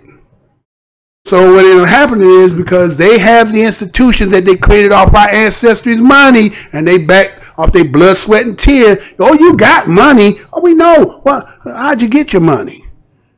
See, the people who got all the talent, who got all the gifts, but can't control their own. You have to be. So that's why you have, like that video I did about a week ago with a young boy that was at the college talking about what white people created everything and they did all this, and that. They ain't create shit. They ain't create shit. What you did is you used the talent amongst you, right? It's like having, you know, baseball got a farming system, NBA now style got a G League, right? And NFL, they got a, you know, overseas CFL and all that. So what it is America becomes a background of all just where talent is. And when now talent starts to grow and perk and get to a level, then somebody come offer you. Come on in, won't you come on in? So when you brand new come into the game, you don't know nothing about contracts. You don't know nothing about all this stuff and that. So they throw a little bit of money. You know, again, when you ain't got no money, and somebody gonna throw $50,000, $80,000, $100,000 at you, right, and not understand all the stipulations to it, you cool with that. Hey man, I got some money. You gonna give me some fame, but give me a little car. I got some clothes. I got some notoriety. But you ain't looking at the long implications of that, the residuals to that, because you so happy that somebody is looking at you and you sign, and then when you sign, they want you to sign all your rights away, right? So we got to be a little bit more mindful about those type of things, because again, we provide most of the culture of this land. So it's incumbent on us to make sure that if you provide something for them, make sure right? And it's funny that a lot of people who got beat in the game, like they came in and they got beat. So when they finally get your search set, they come in and they bring in new talent, then they beat the hell out of them. So this cycle keep happening, right? You beat, and then they learn to get beat, and then they learn again, and when somebody come, they beat them. But look who you keep doing it to. It be us.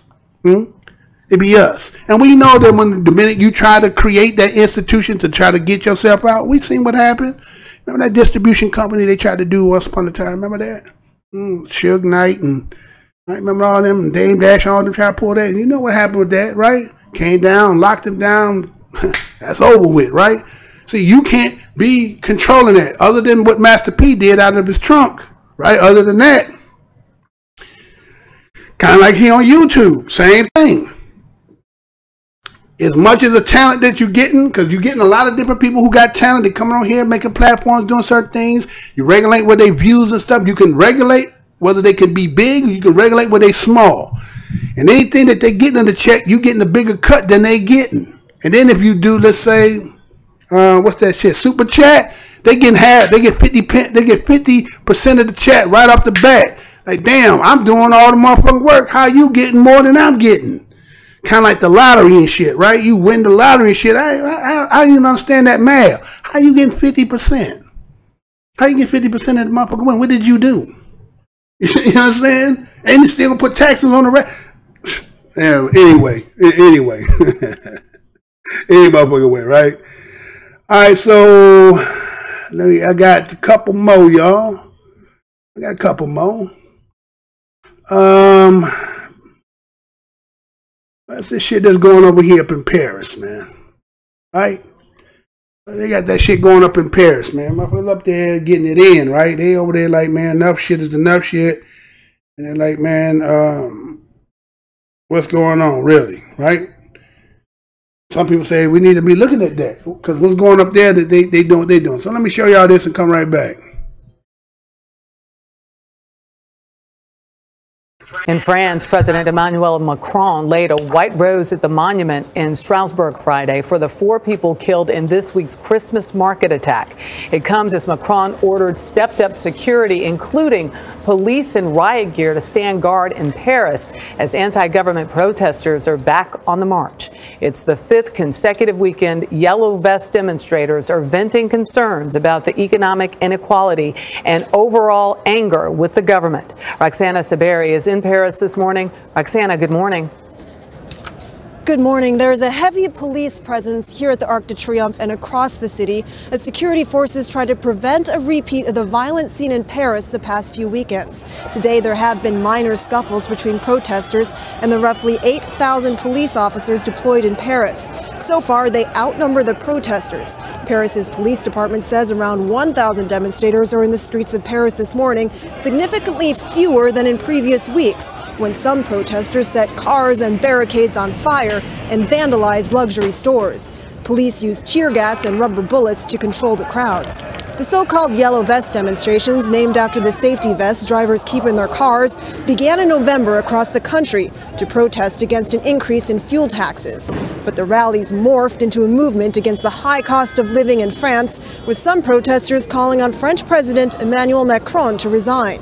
On Monday, the president tried to quell the demonstrations by promising to raise the minimum wage and by offering some tax breaks. He has also canceled the fuel tax increase.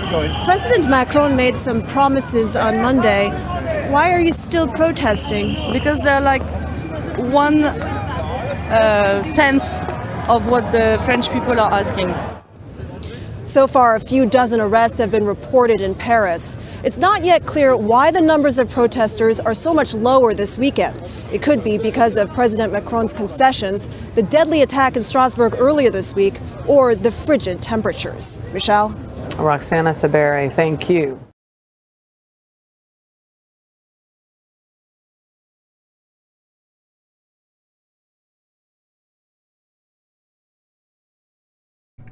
Every time, boy, my mic is out every time. So anyway, so we got in France they call it the yellow jacket, right? They call that the yellow jacket protest, right? Or the yellow vest, right?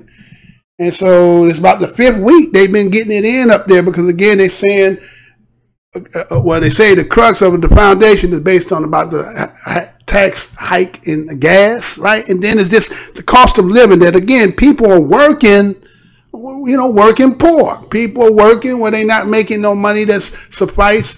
Once upon a time where, a man and a woman, let's say in this country, right? A man and a woman can stay home, take care of the kids. Again, I know today the modern woman, they ain't staying in no kitchen, they ain't gonna be cooking. I get that. Okay, but we're just saying historically, right? Going back, one person had a job, it can suffice to take care of the whole family, right? Pay mortgage, car note, all that good shit, right? I guess when the dollar could stretch, right? The dollar had more value on it, right? So what we have here in France is that, again, they a lot of people who are probably protesting, the people on the bottom echelon of life, right? Doing the meager work. Again, these companies and they're making profit because, again, you're not in business not to make profit. But again, your employees are not, they're barely making it. And so it's only right that, again, the freedom to protest, because, again, things are not right because people are just greedy as shit today, right? We know people greedy as hell. You know what I'm saying? Say give a nigga an inch, take a foot, to give them a foot, take a yard. If they can get away with it, they going to do it. So it's incumbent on you, and that's what they doing there in France, is to say, hell no, we ain't taking this shit. And we will disrupt and do whatever it takes to bring some attention to it. As a matter of fact, the motherfucker that say who calling this and doing it, we want to oust his ass out of here, right? So it's picking up and it's going 5 weeks in a row, right? So they, they done deployed all these yellow jacket mothers out here to try to, again, bring some kind of, round up, quail it down. So they ain't got like here. So what they do here is, if black people got like that, they'll send your Al Sharpton, your Jesse Jackson, your Crump now, right? They're sending them in there to quite now, okay, we're going to do legal, right? That's what they'll do, right? But we don't get to that level right there, right? Because we have difference between certain people, different levels. You got some who are making good money, right? If they want what you won't call good money, because, again, you got to trace what you do to make your money, right? And then you got those O's in the middle, right? And then those are at the bottom. So you can never get them on unification of because everybody got different plights. So you see in there, those all who are the same, but getting together and saying, enough of this shit, we're going to take it to the streets. And again, I guess it's commendable you're a protester, and then that's you, again, stand up for what you believe on, again, for better quality of life, right? Everybody wants that. So I don't understand the opulence that some people think that they supposed to have, showing you the life of the rich and the famous, and they got all this shit, and there's people out here poor, living in boxes, living on Skid Row, right? Living on tunnels. Well, it's bad choices of life. Not all the time. Not all the time, but maybe there's just not opportunities. Again, being DOS, and again, coming from where I come from, it come out of the public school system, right? Come out of the public school system, you give you some bullshit ass education anyway. It's something that just, again, enough to count to pay bills, right? Enough to count so your ass can pay. But not nothing that's going to actually get you out of it unless you got a God-given gift that somebody looking back and say, how can I make money off you, right? And then you so glad and happy that one of us, we get in there, and then that person is trying to, everybody that it know and everybody affiliated with is trying to take that same money he or she got and trying to help support them, and it breaks them, right?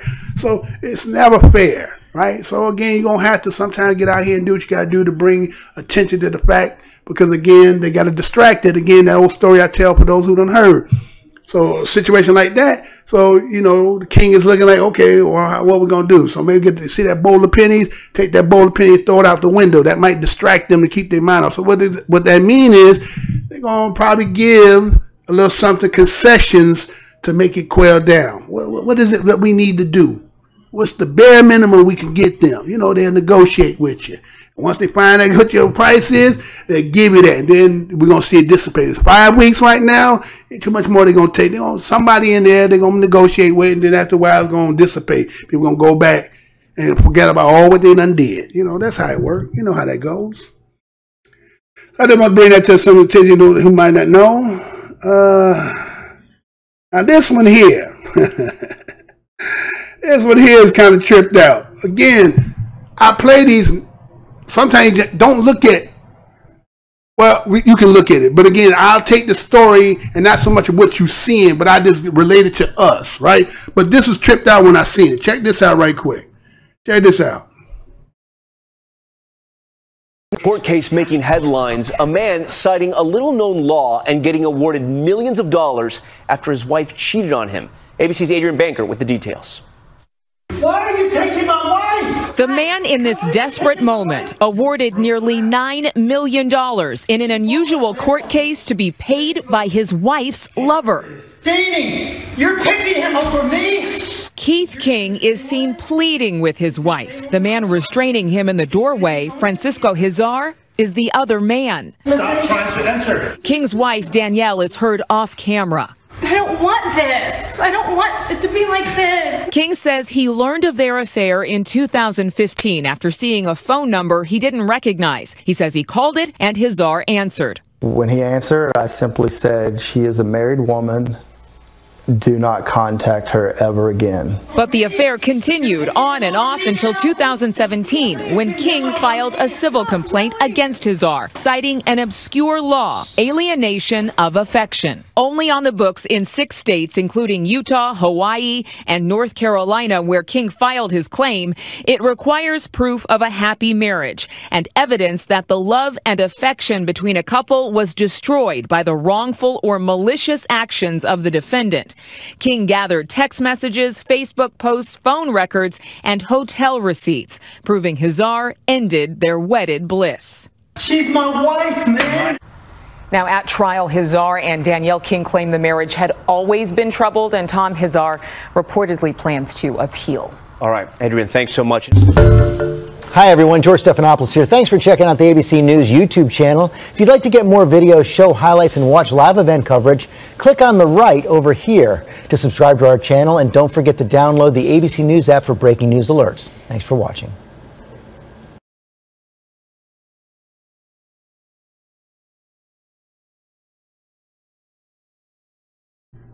Say your mind is here with me, but your body's on the other side of town. You're messing me around. Huh? Man, that's my wife! But that's fucked up, right? Man cheated with someone else's wife and is now paying. So now, they said don't hate the player, hate the game. Hey, player. My man came up and found a law that I can hit you up and he get 8.8 million on the player. What? Wait a minute.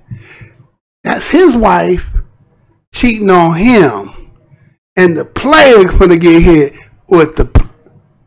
Man, the game done changed, y'all. Huh? The game done changed. Me too. Here come equality. There's your equality right there. But you know they ain't gonna work for us. Boy, you know how many mothers be bankrupt to get caught up like that?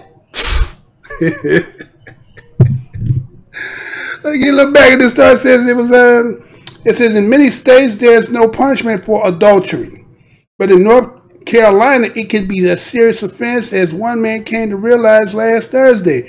A judge ordered Francisco Hizar III to pay $8.8 million to Keith King, whose wife he had been seeing for 16 months.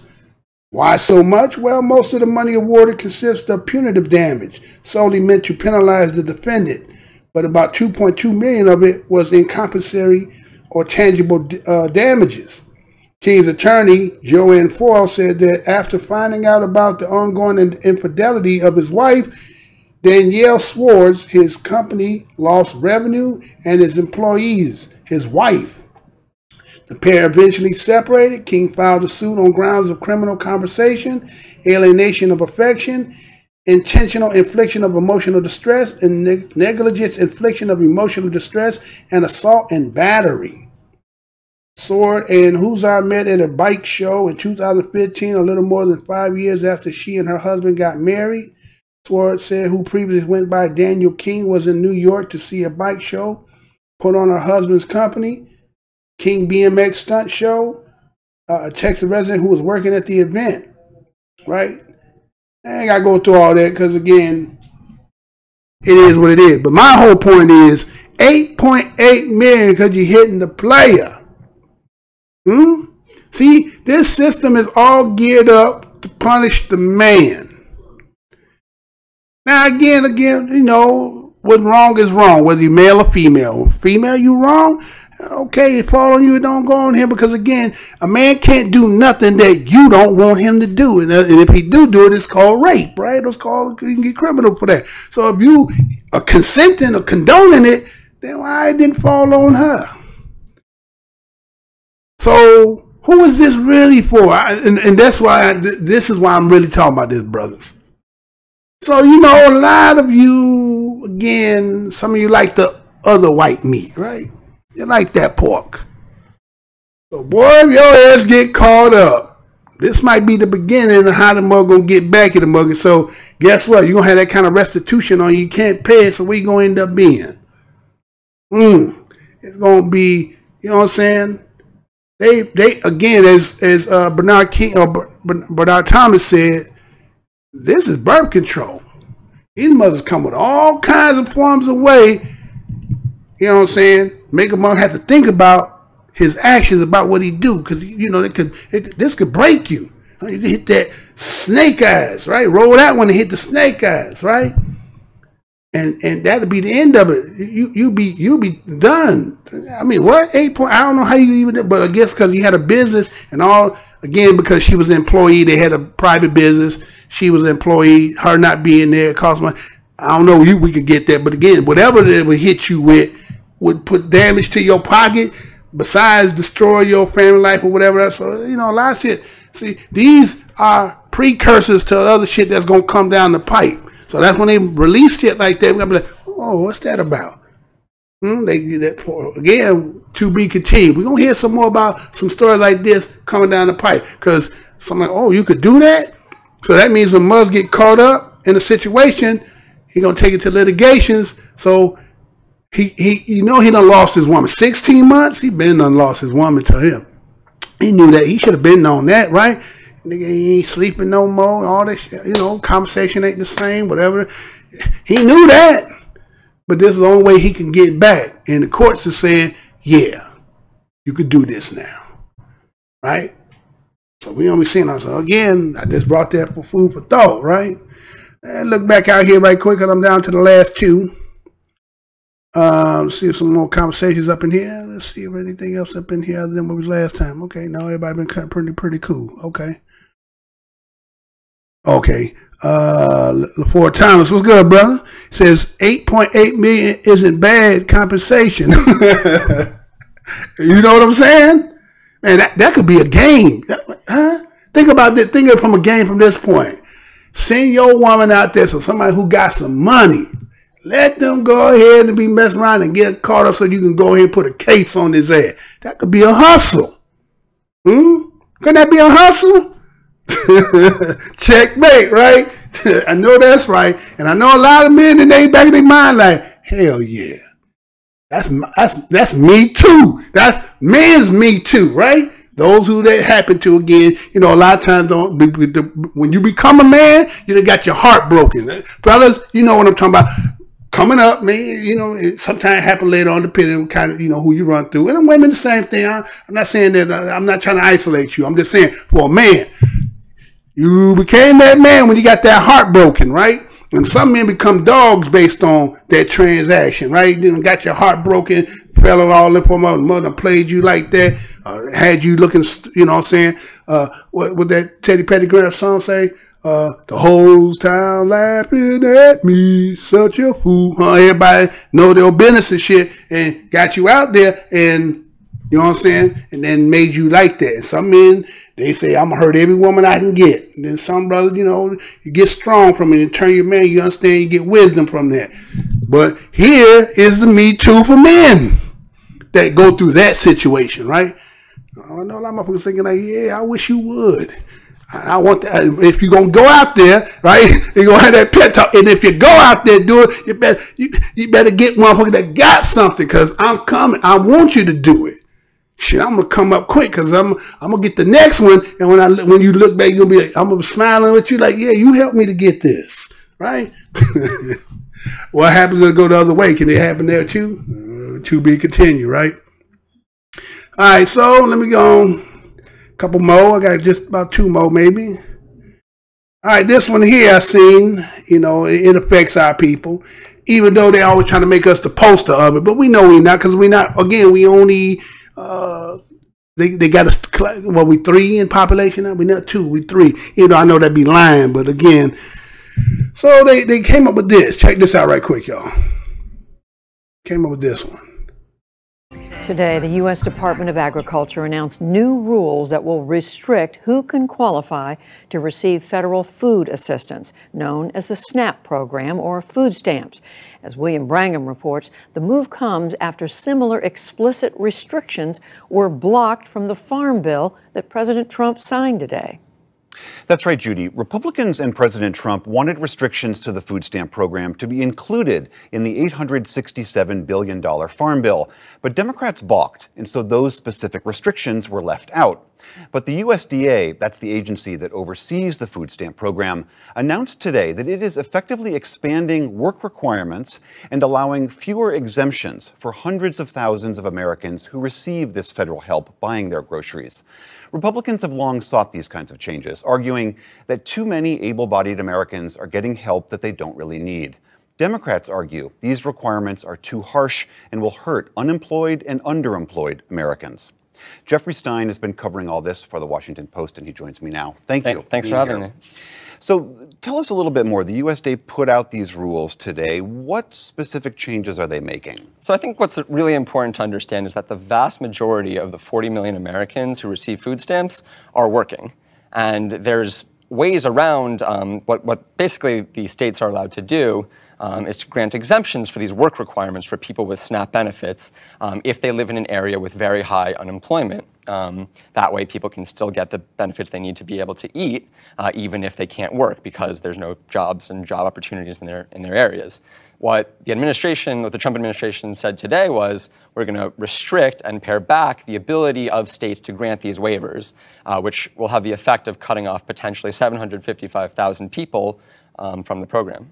And the argument that they're making is that the rules right now are too lenient in the sense that you're saying if the vast majority of people who receive food stamps are working, what do the requirements actually change? So right now, the way the food stamp waiver works is if your area, your county has an unemployment rate more than 20% of the national average, then you can get the waiver. This would change that to set it at 7%. So your county would have to have an unemployment rate of above 7% to receive the exemption.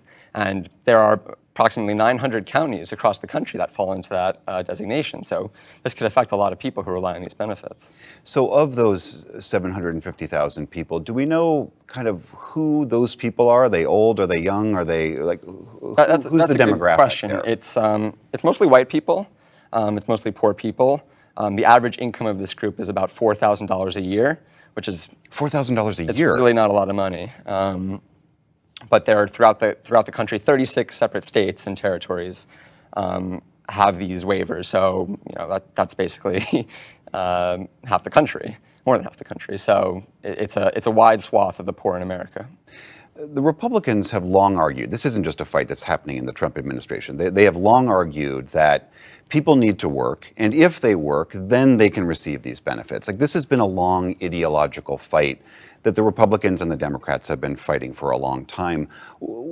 I understand that the Republicans wanted even more severe restrictions in the Farm Bill itself. That's correct. What they wanted to do was to restrict the ability of people with children from 6 to 12 and elderly people, well, not exactly elderly, but between the ages of 49 and 59, to be able to receive food stamp benefits.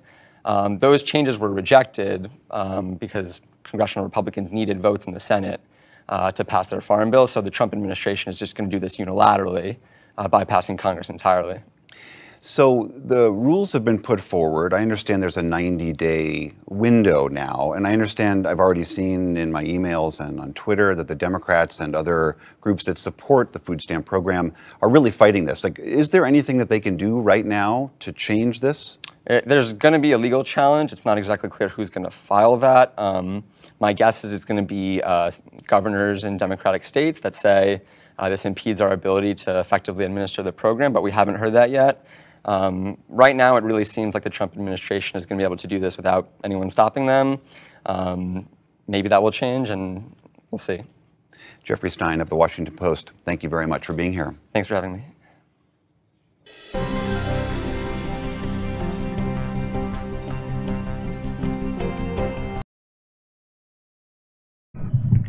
All right, so talking about Trump proposing of cutting food stamps for over 700,000 people. And this is right before Christmas. What? Wow, right? So it says that Trump is going to use his executive order power to cut the food stamps, right?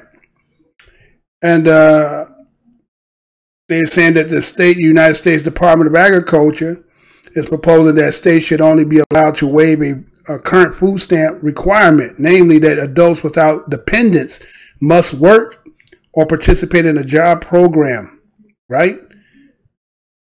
And if they wish to collect food stamps for more than 3 months in a 3-year period, on condition that those adults live in areas where unemployment is above 7%. Currently, the USDA regulation permit states to waive that requirement if adults live in an area where the unemployment is at least 20% greater than the national rate. In effect, this means that roughly 755,000 Americans would potentially lose their waiver that permits them to receive food stamps, right? So the current unemployment rate is 3.7%. You know that's a damn lie. 3.7%? Right.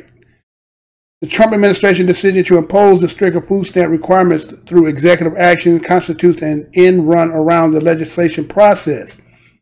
Although Trump is expected to sign an $870 billion farm bill later this week, and because food stamp goes through the Agricultural Department, it contains food stamp provisions.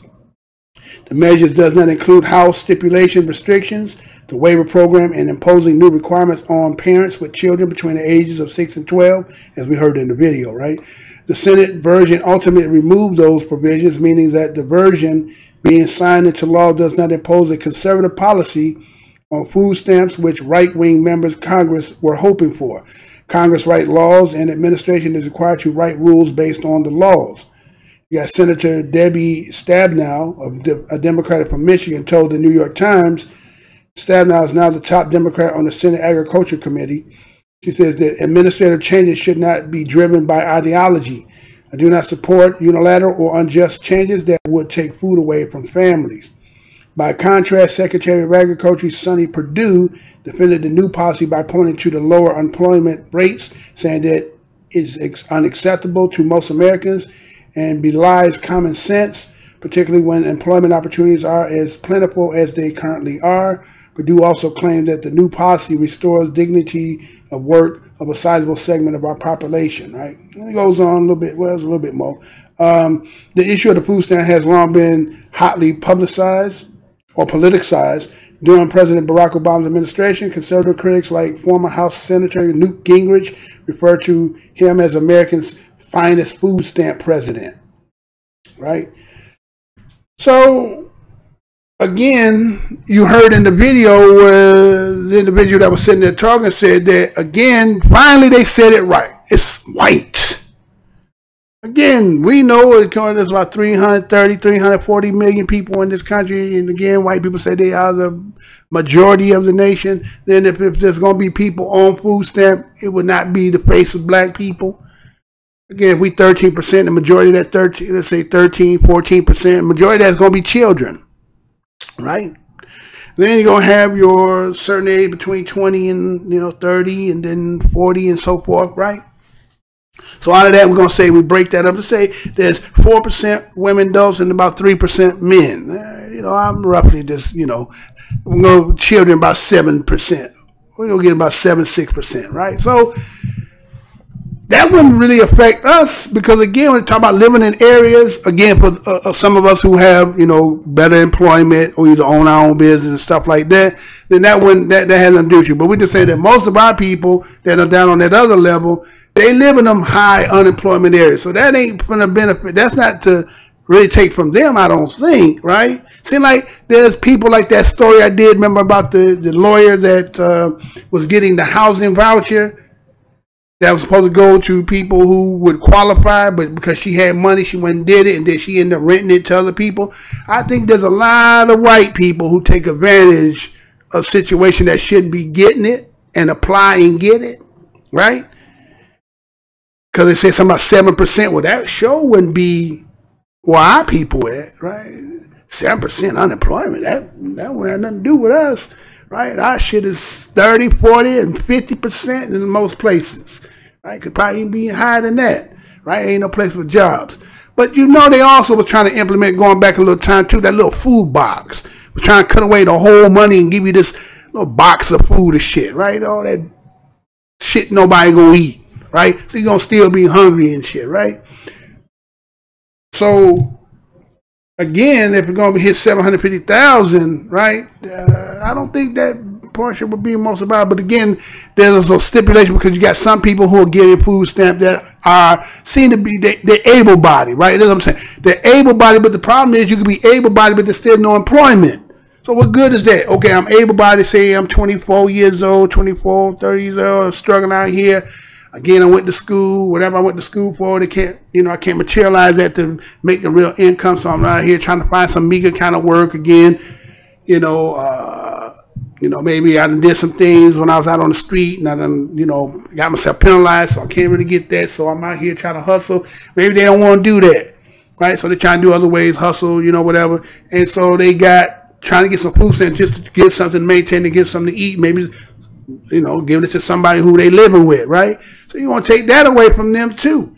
But they should still qualify because they still live in a predominant unemployment area where there ain't no job. So I'm not sure whether this is more particular towards us or more towards white folks who, getting extra shit they shouldn't be getting, right? Hey, you know what I'm saying? Because again, they try to put our face as the poster child for welfare and food stamps, but how could that be when you the majority? So that's always been a lie. And then, when the motherfucker get mad on you, my taxes pay for your welfare check. You talking about yourself. You ain't talking about us. Because most black people, again, try to work. You know what I'm saying? Try to get a little piece of paint change. Because, black people got, champagne taste, but water money. I'll say that again. We got champagne taste with water money. And with that being said, you don't want to have nothing because then you can't do some of the things and, we need to be doing certain things so that, we got to be seen and, so you got to look as presentable and stuff. So again, unless you just disabled or you just so out the game, like some of us are, we just out the motherfucking game. So we got to find ways to make it. So, black people try. If they can make a hustle, make some money, they're going to do it. But if not, those things, again, those are the tips. Again, we are the descendants of that which built this place. Anything that we can get from there, again, you the one brought us in your family, right? The government is the one that brought us in their family, made us their children, right? After they so-called emancipated us, right? We know that whole business. They made us their children, okay? And then now that your children have been here a while, a little bit, you think they can, pull this up by the bootstrap, but no, we didn't get none of the, the prizes that was given to everybody else. You find ways not to give it to us. So if every time we can get a little bit, like I tell people, don't your ass be shameful because you getting SSI and food stamp. All that. Fuck that shit. That's a goddamn tip on the shit they owe you. Motherfucker, where's more of that shit, right? Don't never be looking at that shit like, what I'm saying, some people I'm too proud. Fuck all that shit. Take it if that's what you gotta do to survive, take it. I didn't say you got to just stay on it, but it's shit. If that's going to get you through, take it. Because they owe you more than that. They can't pay us. So whatever they give you, that and say, shit, where my other hand at? All right, so I think I got one more. I ain't going to go. Okay, yeah, I got one more. This one here, just reiterating, it came out today again. Let me see what's said up in here again. Let me go back out here. I ain't going to do no intro tonight. I got to get ready to do this. You good now? Okay. I'm back in? Okay. Y'all can't hear me, right? Okay, you can hear me. Okay. All right. Just want to make sure you can hear me. All right. So, somebody sent me a message? Who's that?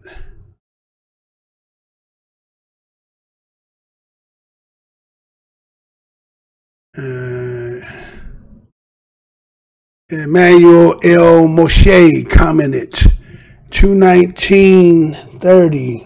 Oh, he talking about the video. Oh, he talking about the other video. Okay, that was the other video. Okay, he sent me a message. I had to look at that later. Okay. All right, so this one here, again, I done talked about this before. Again, the whole point is China's the new Africa, right?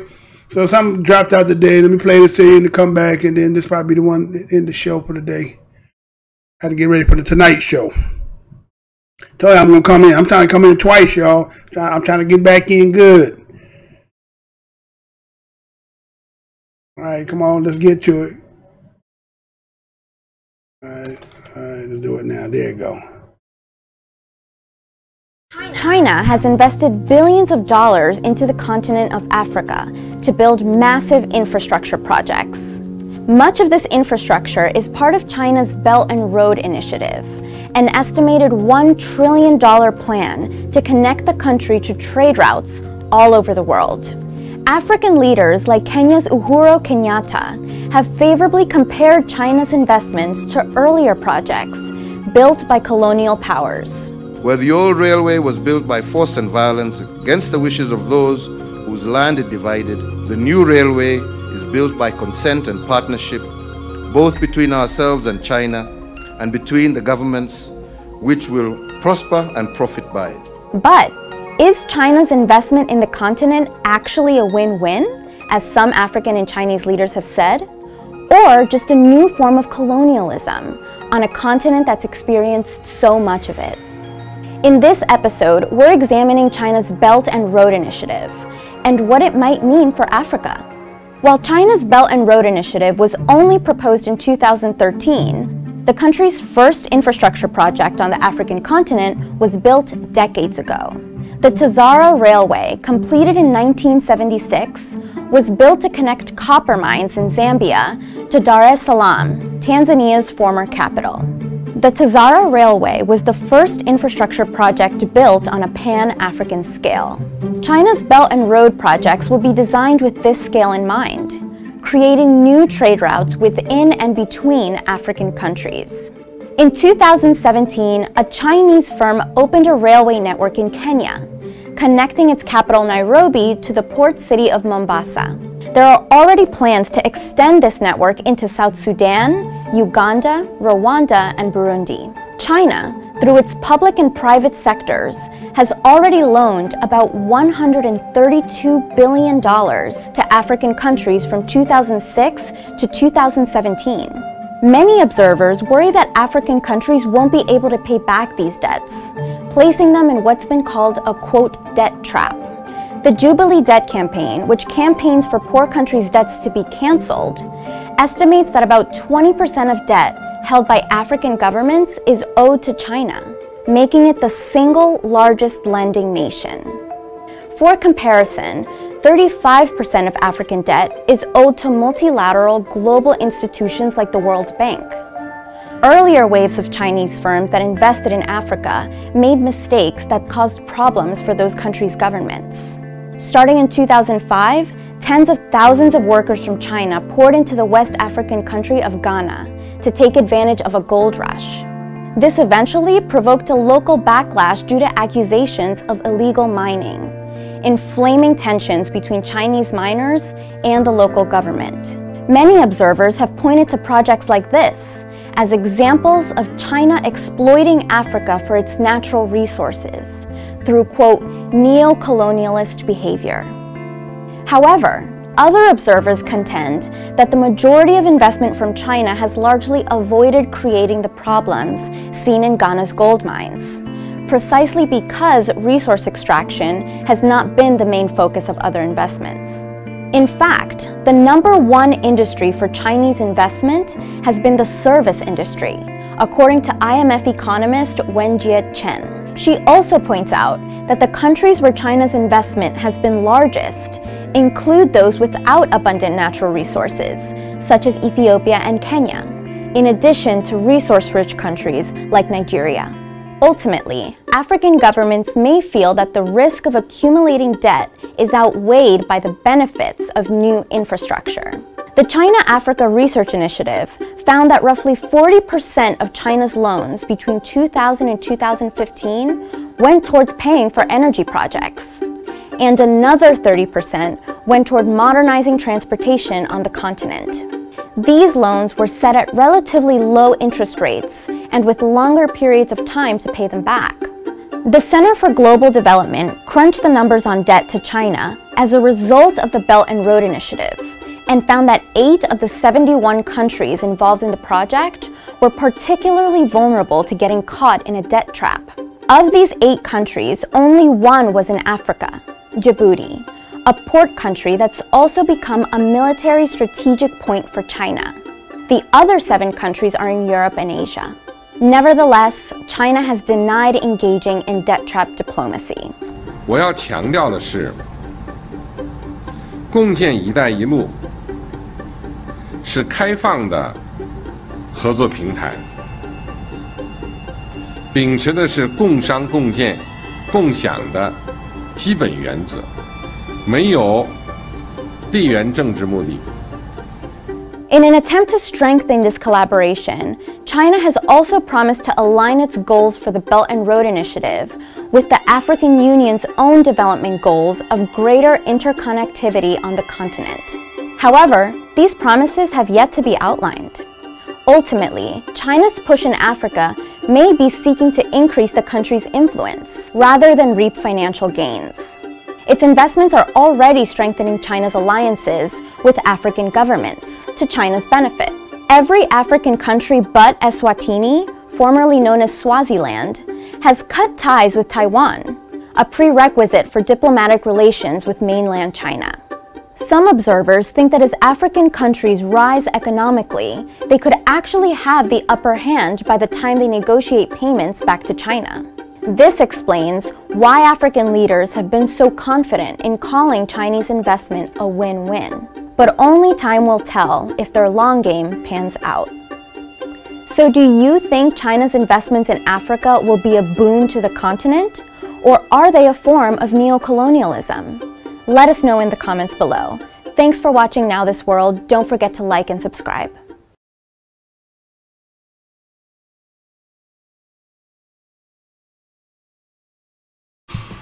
All right. New colonialism, right? You know, I done talked about that before. You know, when they first came and gave that money, right? 140 billion, came back with 60 billion behind that, right? So, you know, like I said, you know, we might be some of the last generation who know that what Africa was, right? Again, they playing the chess game, right? Saying, well, you know, I would like to believe that that's what it is, that they playing the chess game, that they figured out, they done figured out, they know they're gonna win, right? If that's be the strategy, then I'll sit back and say I was wrong. I reneged and I was like, I said that and I shouldn't have said that and I apologize. But if they don't, right? It's not so much about being whether right or wrong, it's just the fact that, you know, some people from the continent, again, they have disdain towards us. And then, you know, a lot of us, we have affinity for the continent, right? We know our place. But, you know, they'll say that, you know, people through the lens that they look at us is a way that we commercialize in other places, right? They show certain type of movies, play certain kind of music, you know, show the stigmatizations of us and so forth. And that's how people think they know us, right? And so they say, well, you guys, you don't have culture and we don't understand because the way that, okay, all right. And I'm looking at it like this. Okay, since you got all that and you're on there with all the resources, you're going to let this man come over there. You're going to let your baby brother, or if you want to call that, right? We won't say that, right? Okay. You're going to let this baby man come over here and con you out of that, right? See, people talk about us here, but we never, well, I won't say that because, again, we could have been already over here, right? There's possibilities we were already here and then we got colonized too, right? But no, we only got, according to the way they done, you know, cut it up, there's only like 49 countries here, right? Africa got 50 54 countries, right? And way bigger than here, right? So I'm saying, well, resource-wise, I don't think this country can compare, right, to the continent, motherland, right? Well, I don't think we can compare. So it's like, you got all that, but we understand why you couldn't actually harvest it. Again, going back to what I was talking about with the Carlton, about having the gift, the talent, and yet you can't control it, is because, again, outside sources that create their institutions that make it where you have to go to them in order for you to even try to make some money. It's kind of like what happened with Haiti, right? Haiti did what it did to independentize itself, to make itself what it is, and then yet they put the embargo on them. So regards to, now they're talking about they got oil and cobalt, they got all these resources there. They always had them, but again, because you embargoing them in and they can't get out to distribute and make the country, you know, the GPDN or GNP or whatever that is they say, right? They can't get it. So the same thing happened to the continent, right? Got all that. But again, if they embargo your ass where you can't do it, so what good is it have it when the people there don't have the resources because, or the money? It's really the money game, right? And I think that's what, I think Gaddafi was trying to introduce to them, trying to make the shit standard of gold, right? But, you know, they knocked his ass off, right? Knocked him off. So you had to partner with a motherfucker that said, look, we're going to come in and help you invest. We're going to invest with you, do infrastructure, get you build, get you help, get you on your feet and help you get out there. And then, you know, we're just kind of, you know, loan you the money. So they look at it, oh, that's a good thing. Okay, we'll take this money, we're going to do this, and then we're going to be able to go. But again, you know, it's like the fine print. Did you read the fine print? Because he know what the fine print is. He the one put it there. So he got some, you know, grandiose idea how to get this. Again, you look at his country and it's kind of, you know, having its issues and they don't have resources and all that stuff. So they looking in the eye in there. And so they just start buying up shit. Again, if you seen that video I did about South Africa, how the history was when they originally came on there. They came in talking about it was going to be a refreshment stand for them going from, let's say, from Europe going around, stopping in South Africa on their way up to India. Right, so they use that, and then they end up saying, well, they got stranded there, somehow got shipwrecked, and then they started to want to buy cows, and so they used the cows, buying all the cows up within the area. So again, they use the cows as a way to garner more land, because cows got to graze. Now you buying them from the neighbors and the communities of where you at. So all these cows you buying are just spreading, but at the same time you're using that spread to do what? To grab up more land. By the time you recognize what it is, it's too late. Well, that might be what happened again. New colonization, right? Economical. They're going to do it in an economical way. And so, I hope that they do get the long game and they win that long game for the benefit of all of us. Because, boy, if they get that, they you know what I'm saying? They could crash everybody, right? So, hopefully that they on that continent understand the long game and not being tricked. Because again, it was just read earlier talking about how the United States is actually trying to pull out its aid, and I didn't even realize that the United States was one of the biggest contributor of aid to the continent. I didn't know that. I read that, I was like, oh, really? Right? So everybody give aid in a way to get what? To be able to get their foot up in there. And then if your ass, you know, renege or they set up with putting people in positions, and you know, so it's like, man, the continent is getting undercut, but they saying no, they in control. They figure no, we got this. And okay, I hope so. I hope so, for the benefit of black people, right? So that's gonna be this morning afternoon show, y'all. Look and see what anybody out here got something to say, because I'm gonna set it up with the morning where y'all can call in, right? I don't want to be the only one talking to here. So they seem to be letting me, you know, get back in it a little bit, so I may bring that phone out. So but Thomas says black folks let barters between us and sell to the rest after we get our paper up from bartering. Yeah. Also, you know, they bought the ports, right? I was looking at Dr. Movie show, and she talking about Kenya. A lot of times she talk about so much about Kenya and not realizing her own country.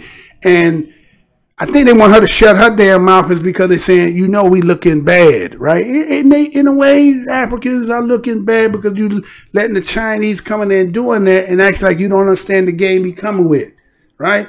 And so they're not looking as too smart. Again, if according to what this video was talking about, the long game of a chess game, if they understand what they're doing, then okay, they know what they're doing. Again, I don't know all the ins and outs what's going on here, but from observation and I just understand that somebody giving you money like that, right? Then you know somebody there's a plan behind it, and as you say, bartering, right? Bartering. See, you got into that whole game. See, the European came in to talk about market and all that shit. We bought into all that. And then he introduced the paper and the money and you know, exchanging. Made his shit more valuable than the shit that he getting from you. We fell for that shit. And allowed them to build up on it and colonize it. It just been out of pocket the whole time. Then we can stockpile and make allies that we can get our economic development. The thing is, Bernard is allied with who? You get what I'm saying? I get the concept you coming from, but who do you ally with when the game from its inception is rigged against us? Because everybody that playing that game of those other nations, even though they make us appear like they don't get along and they not fam, they fam because their whole agenda is against, you know, our people, period. It's to keep them thriving and do what they're doing, but to keep us subjugated. So I'm just saying, when you say ally, who you mean, who we supposed to ally with? Because first of all, us being here, now we don't even consider ourselves a nation here. We actually take on the mantra that we Americans, and it's not saying that we're not. It's just the fact that it's two Americas here. And one America is the beneficiary of everything that the other one is just, you just a resident. You can get a few perks if you got something to give or to get, and you can be a part of it. The rest of that shit is like, you don't get the stuff that they're getting. You understand? So that's all I'm saying. Also, for protection of resources from our economic growth. Remember Black Wall Street from the chocolate cities. Right. And the problem with them too was, what allies did they have? They didn't even have an ally. They didn't even have nobody to actually even protect them other than protecting them damn self. Right? So it's like anytime that you start building and getting, and that's why I think a lot of our people get caught up is they thinking about, you know, there's nothing wrong with having, you know, ambition, forethought, having vision of a future. But we have to also keep that realistic aspect about saying, okay, the only ally that's going to be is us. Anything that's going to be done has to be amongst us. Any outside of that, we don't know. Again, we could say that we had a black president, right? We could say that, but did we really have one? Did we really have one? You know what I'm saying? Did he represent and you know, position for things that we could be benefiting now that he's gone? Is there anything that we can say for certain that we could benefit through his administration? We can't say that, but we can say these other people have LBGT and all they've got something, but we didn't get nothing out the deal. So was he really the black president, or was he just a black president that again is for all the people, right? So I'm just saying, I get what you're saying. I'm not against what you're saying, brother. I get what you're saying. I'm just saying, who do we ally?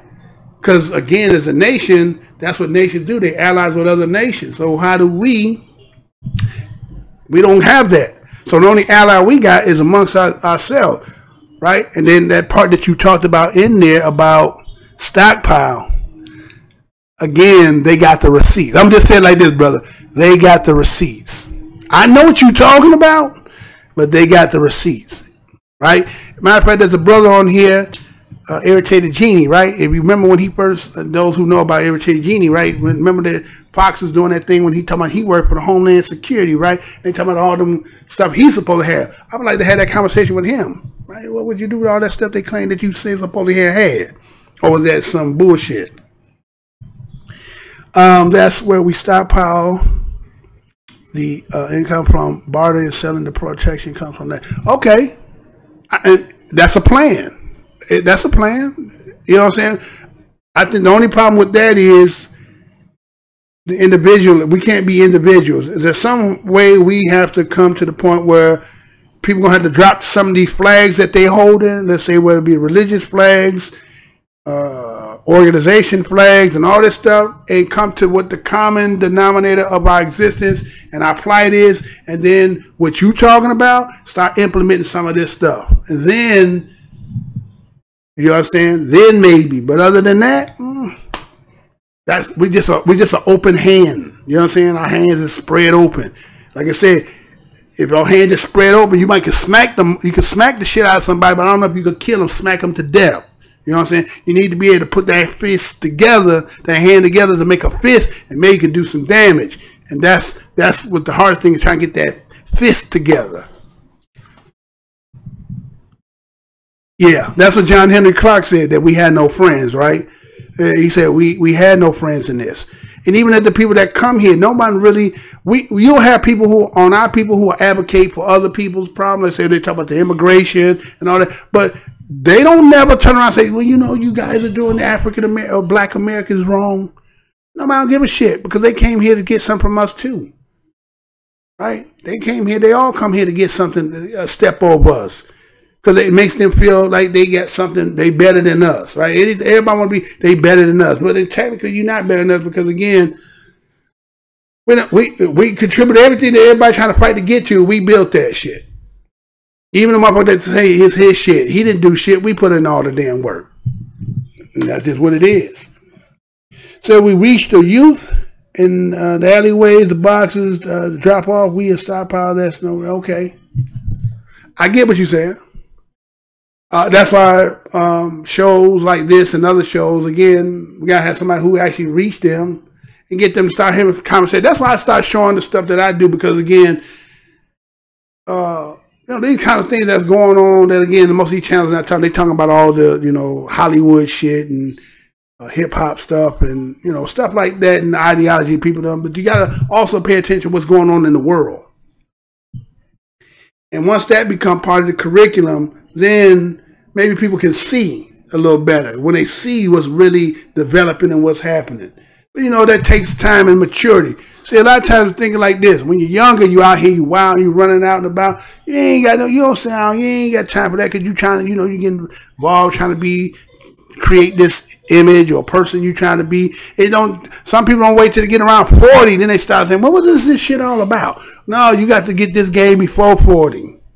You get what I'm saying? Motherfuckers be waiting till they get older to try to get the game. No, the other nations, you know what I'm saying? The other nations, that game be getting that game from day one.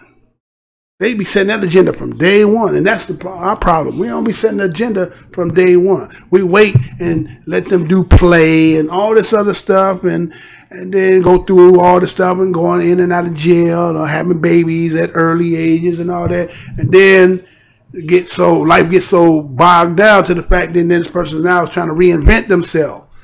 But if they could have got some of the game earlier, maybe could make better moves. Conversations got to be had. Children need to be around sometime here. Back in the day, I know when I was coming up, you know what I'm saying, I used to be in the room when grown folks was talking, because they used to look at me in that way. Like, you know, I was a little inquisitive kind of little kid. I asked questions. So they always like, hey, boy, that boy come over here. You know what I'm saying? So old folks was always telling me stuff. I didn't understand at the time, but then later on I said, oh, okay, I get what they're talking about. Sometimes you had some little shorty be around and be like, hey, you know what I'm saying? You peep that he had some potential.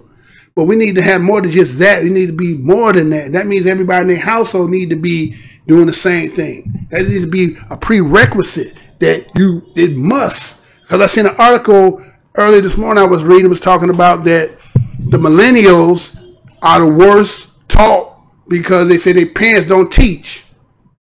So that means, are you trying to say Generation X didn't teach? Or is it Generation X didn't teach because a lot of Generation X got caught up in the suite of the damn crack era? And so that fell on baby boomers being grandparents who was raising millennial children. So there's a gap between baby boomer and millennials. So they was out the game, and then they say, oh, you don't know, grandma, because you know this technology and all that. You don't know. So they ain't here. So Generation X is the one they fucked us up, right? Messed us up, and we was the transitional because we went from the era where you can come out of high school and get a job. You can get entry-level job. That shit changed, right? So it ain't like that no more. So I'm just saying, we got to reinvent, get back, talk to them, find a way to, you know, use people out here who out here supposed to talk. Let's say like Meek Mills. Yeah, I did the interview. He said a lot of crazy ass shit. I try to eat the fish of some of the shit he was saying because there was a lot of bone there. There was a lot of shit in there. It was like, what are you talking about, white people? What are you talking about? If white people live in the same area, they didn't even say, no, nigga, don't worry about that. You worry about you and yours. We were talking about, I was trying to throw them in the conversation because again, you want to be politically correct. The system is against you and people like you, and you going to jail more than anybody else, then fuck what they have organizations and institutions to deal with their situation. Matter of fact, I was reading an article where it's talking about how they get a situation, they can pay to make that shit go away, and then when they go to court, it gets thrown out. But they done already paid it behind the scene. So we don't be having that. We ain't got money to do that kind of shit. So quit trying to throw that shit in on the who else here? Couple CDG says, yeah, our people too divided, whether it's religion, LBGT, our people want to be everything but black. You yourself said it. But again, you know why that is, and my thought of that, CDG, is this. Again, as they talk about institutions, all of us is out of school right now. We don't know shit about it. Most of us are out of school. We don't know about that shit. So we know when we was in school and what we was being taught. So what are they teaching today? So what is the scheme of the teaching that's inculcating in them? Just like that brother, did y'all see the one with the grandfather, this 2-year-old, his grandson, and putting a dress on him? Y'all seen that? Right? So he was fighting the teacher, said, hey, look, you don't need to be doing that shit. But he said, well, this part of the curriculum, you know, you're not on the list, so you don't really have nothing to say about that, right? He said, well, the mama called me and told me, say, hey, she don't like this. So y'all ain't listening to her, so I'm coming up here as, you know, the grandfather, right? And so stealthily, they introducing things that will have effects that you say black people not want to be black is because it's been already. Again, if you at home, like let's say going back, there's homes that people grew up out of when the white man was the theme all day. Now that ain't like that is no more. There used to be a time where in household, you know, some of that shit I can't say on here, but it was the white man was the theme. That got taken away because again, it made people feel like, you know, you're racist. They, oh, I'm a racist because I don't. Oh, you're just telling them what it is. It's just about what facts is what facts. So they have the institutions that set up, and so they got the curriculum, and in that side of it, there's a psychology in there, there's a spirit in there, and they doing it, they're undermining it. So when they coming home, most people, how hard they work, some people work at 2 jobs, they're not at home. So beside the school teaching them, then the TV, got this, again, they say programs, they programming them too. So by the time they get a certain age, they don't like themselves because society keeps saying, well, you know, you're too dark. You need to look this way. You need to be like this, and that. And they buying into that. They ain't trying to hear because they think because you older, you don't know the game. It's the same shit, just in a different package. That's all it is. But they think that it's something different. It's the same game. Same old game, just reheated. That's all it is.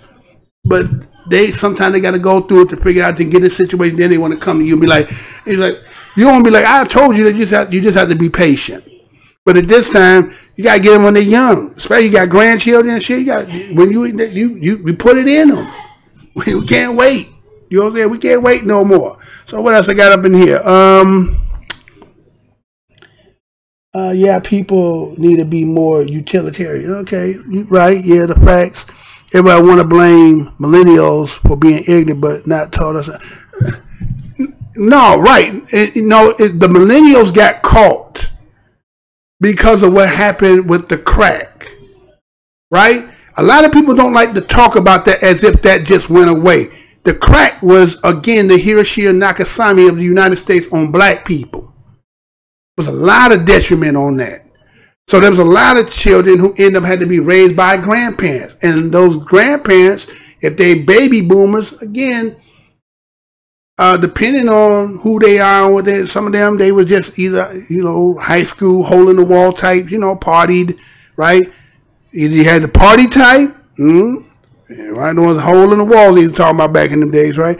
Or you had the one that might have went to school, right? Or the ones that was activists and so forth. Depending on what card you got dealt, will determine what kind of millennial you might be at this point.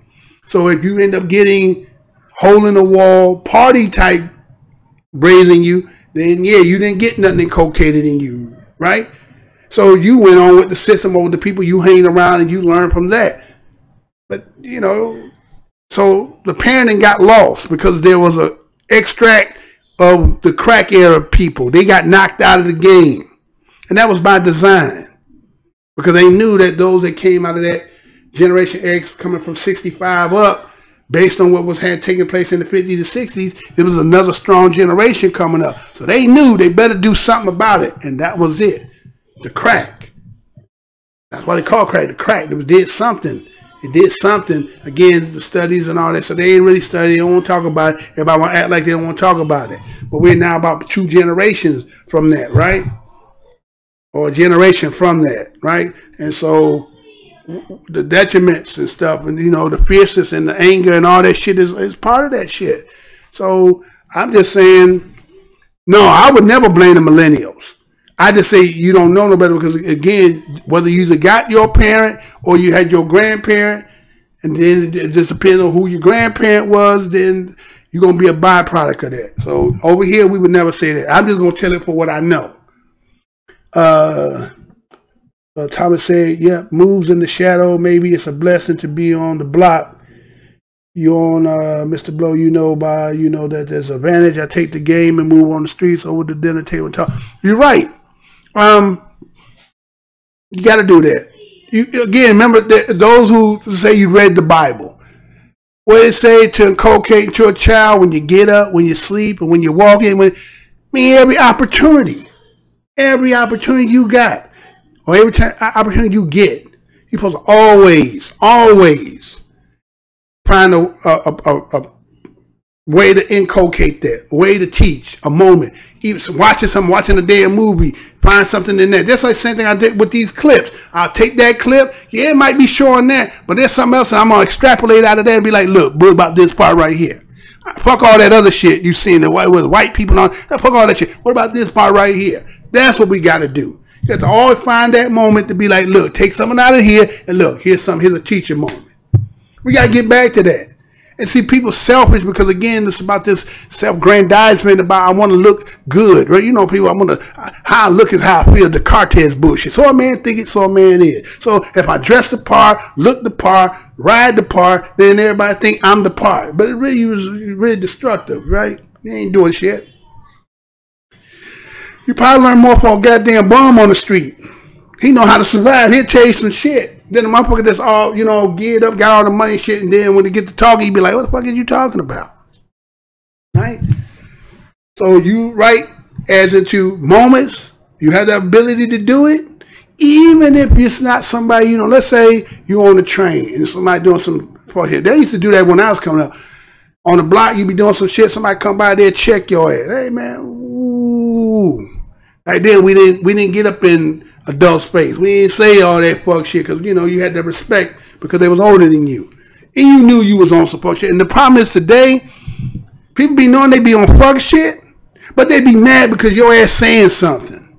Right? They'd be mad because you saying something to them because, again, they coming, as CG said, millennials who coming out, and as I was saying, people coming out of certain environments or being raised a certain way that nobody didn't put no structure to you.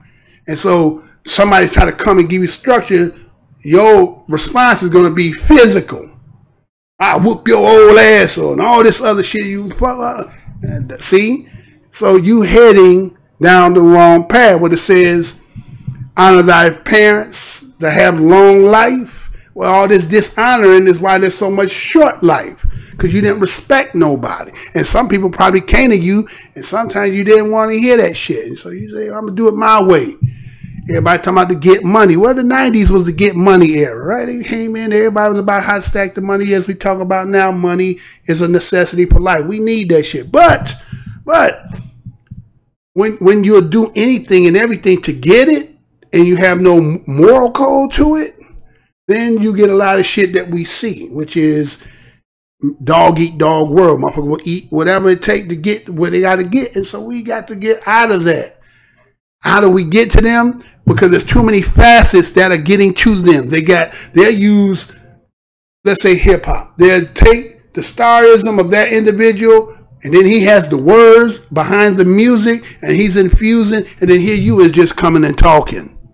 He ain't trying to hear that, right? He or she is not trying to hear that, right? So all you can do is just keep telling them, look, I'm going to tell you what, I ain't going to tell you what I heard, I'm going to tell you what I know. I'm going to tell you where you're going. Now, the problem is, what that is, see, you take, again, let's say, if you're a doctor and you have the cure, you know it's responsible, the responsibility is going to fall on you, that you who knew, but you didn't tell. You knew, but you didn't tell them. So to relinquish that off you, you say it anyway, and let it fall, chips fall where they lay. And when they get in that situation, what's going to happen? They're going to remember what you said. It's going to come to them. Think about when you ever been in a situation, somebody told you some shit, the shit that you end up going through, you're going to be, man, I remember when they told you, damn. Huh? Yeah, that wake-up moment. But it'll be too late then. You're in it now. But see, the wiser one's going to be heeding those words and know how to move and tread around them obstacles.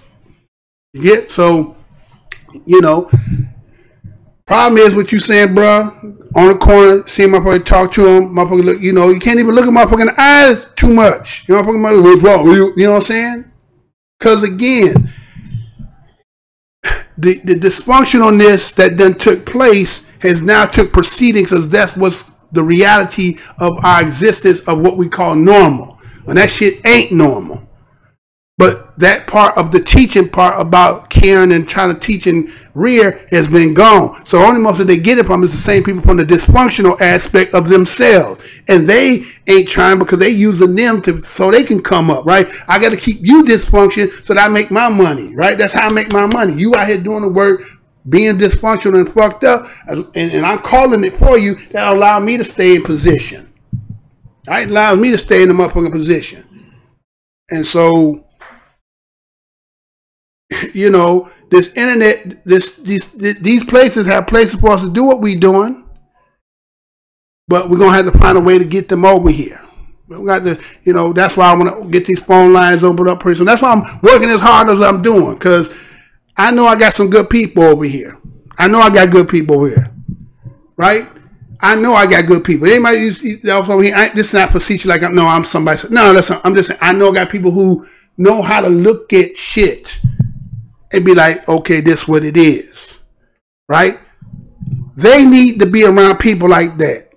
They need to hear conversation. That's why I say when I get the phone lines and stuff, y'all getting called in and stuff. They need to hear that and how to be able to see shit, and then hearing people. Remember saying shorties being in the room with grown folks, right? And even though you think they not understanding or they not listening, they do. They just, where's those places at these days? We ain't out on no damn street, no corners like that. We got shit to do. So if we get them to come over here, we can do that. Until YouTube starts saying they don't want us doing that shit. All right, so I got a couple more in here. Let's see. Blessed be to you, Mr. Blows Your Mind. You know, okay. CG say, you're right. Society makes us hate ourselves, but our time it's many ways to skin a cat. Yeah, you right. Right way to skin a cat. My mind stronger than my body. Exactly. My grandparents and parents too busy trying to be like white people, living near them, being materialistic. Had to teach myself about black issues after I left college. Black books in black store. And so you say they're trying to be too white. I know what you're talking about when you say that. I know exactly what you're talking about. And yeah, there's a lot of people who are guilty of that. Because again,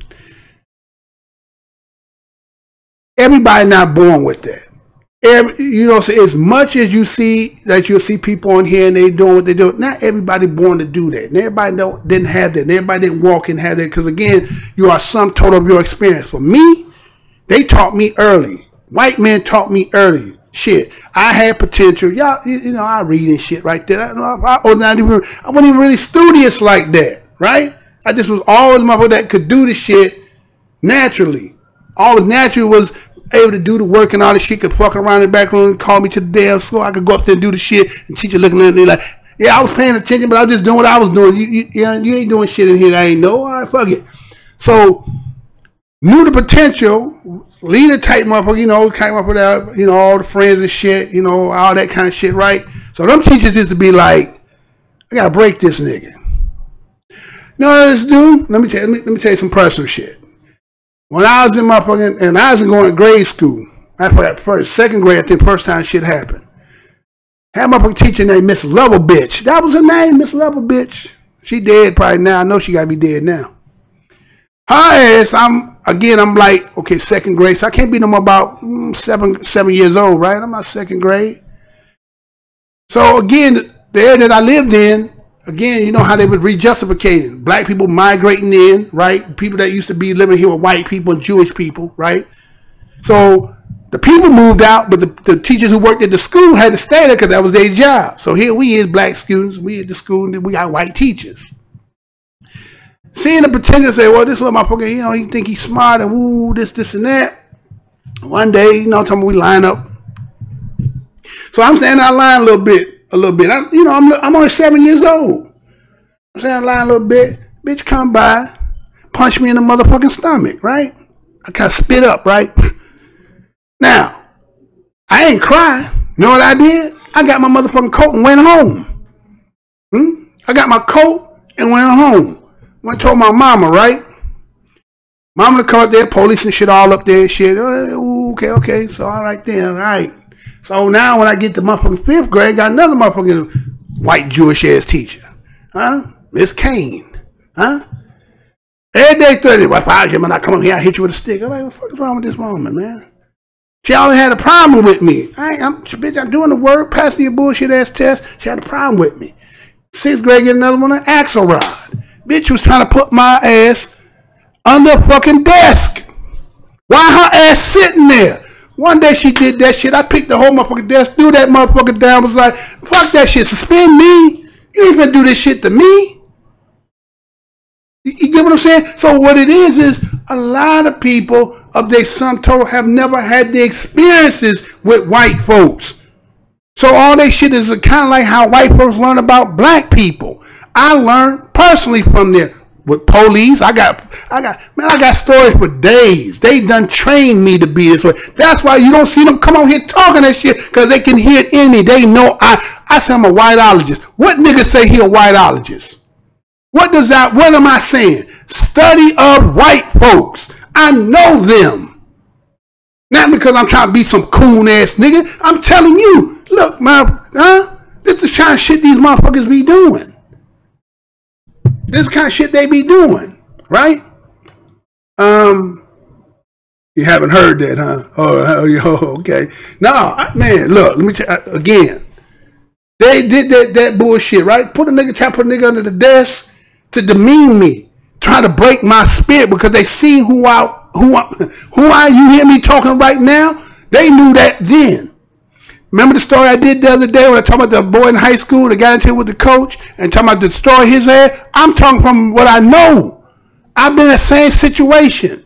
Motherfuckers did the same shit. Again, I gave y'all the scenario. We in high school, fucking around again. When I got in high school, motherfuckers whooping my ass. When we first got up in there as freshmen and shit, that was the ritual. You come in, they introduce you to the ass whooping and say, nigga, this is our school. You near the Zark, all right? Nigga, shit, I know. I was the shit just a minute ago last summer when I was in 8th grade and I get to high school, they'll put me back in place, all right?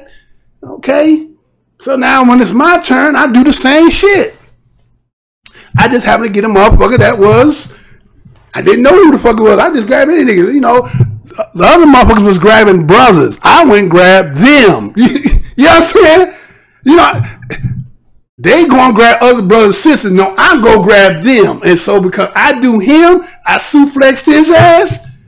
Motherfucker had concussion. Niggas trying to put a nigga in jail, suspend me, don't want to give me no diploma, all that shit. Nigga, I'm talking from what I tell you what I heard. I ain't telling what I heard, I'm telling what I know. Tried to destroy a motherfucker on some, really just some rough house shit. Now, the only reason why he got hurt is because, again, it was a mat there, just he missed the mat. I got his body, but his head kind of slid off. Wasn't like I was trying to, you know, fuck him up, but it happened, right? And so, because you touch them, they destroy you for fucking life. That's what they do. That's destroy your ass for motherfucking life. So, the kind of shit that I know is, I just know the transition as part, how when we was dealing with them and coming through areas when we had to go to motherfucking school and shit. It was areas back there, motherfucking, again, I ain't here to be bullshit. I'm just going to tell you what I know. And the people who you talking about CDG, they didn't have that experience. So the only thing they got was from TV, saturated, programming them. This is the better life. The ice is colder, the grass is greener, and they envision themselves that success is that. Me, I never looked at the shit. I don't give a fuck about what they doing, what they is. You don't entice. That shit doesn't have no effect on me. I ain't got shit. That's okay. But the point is, I'm me. And you couldn't break that. That's what they did. That's what the whole thing about the whole channel is. Why you think they do the shit they doing here? Because that nigga talk too freely. That nigga talking too freely, and you can't debunk what the fuck I'm saying because I'm showing you what the fuck I'm talking about.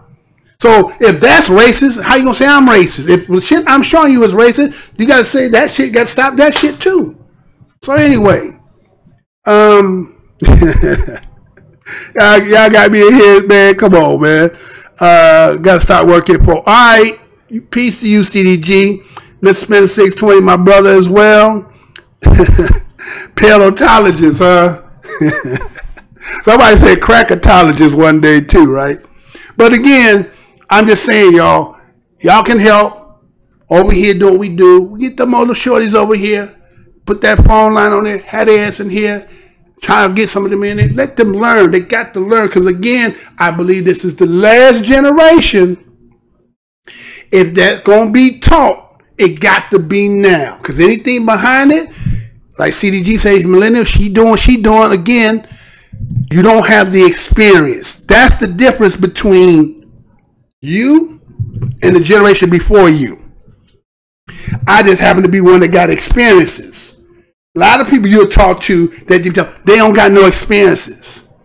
They just got a feeling, emotion, a knowledge, but they don't have the real intercourse or the interactions. I got all that. And they know it when they hear me talking. Why you think they don't come on here talking that bullshit? Why you think they stopped there when I put down white extinction? I'm going to make a video just on the goddamn comments to the shit they were saying. But they wouldn't stop this, so I couldn't go back and do it. So, oh, ain't that a bitch, huh? But you're going to say, we all fucked up. But look at all the shit these motherfuckers in here talking about saying. Right? So anyway, I'm going to cut because I'm going to get ready to do my night show. Hopefully I can make it. Oh, shit, it's already two here. So I want to get that in, get it out. I won't keep talking too much. But I would appreciate everybody that sat here, listen to a brother. Hopefully, let me hold some like, dislike, comment, you know what I'm saying? Subscribe if you're new to it, right? And, you know, I try to come on as much as I possibly can for right now until they finally get me up off here. And again, I got most of it because I ain't even done the history yet. I'm just trying to get back in, trying to get out that corner so they can let me out. And then maybe we might get some of them over here. And then y'all can interject with a lot of stuff y'all know. And I see this comment shit y'all in here talking. I know y'all know. Y'all know what it is. But they need to hear that. You got to have platforms on this corner about that. Everybody doing all kind of shit they doing.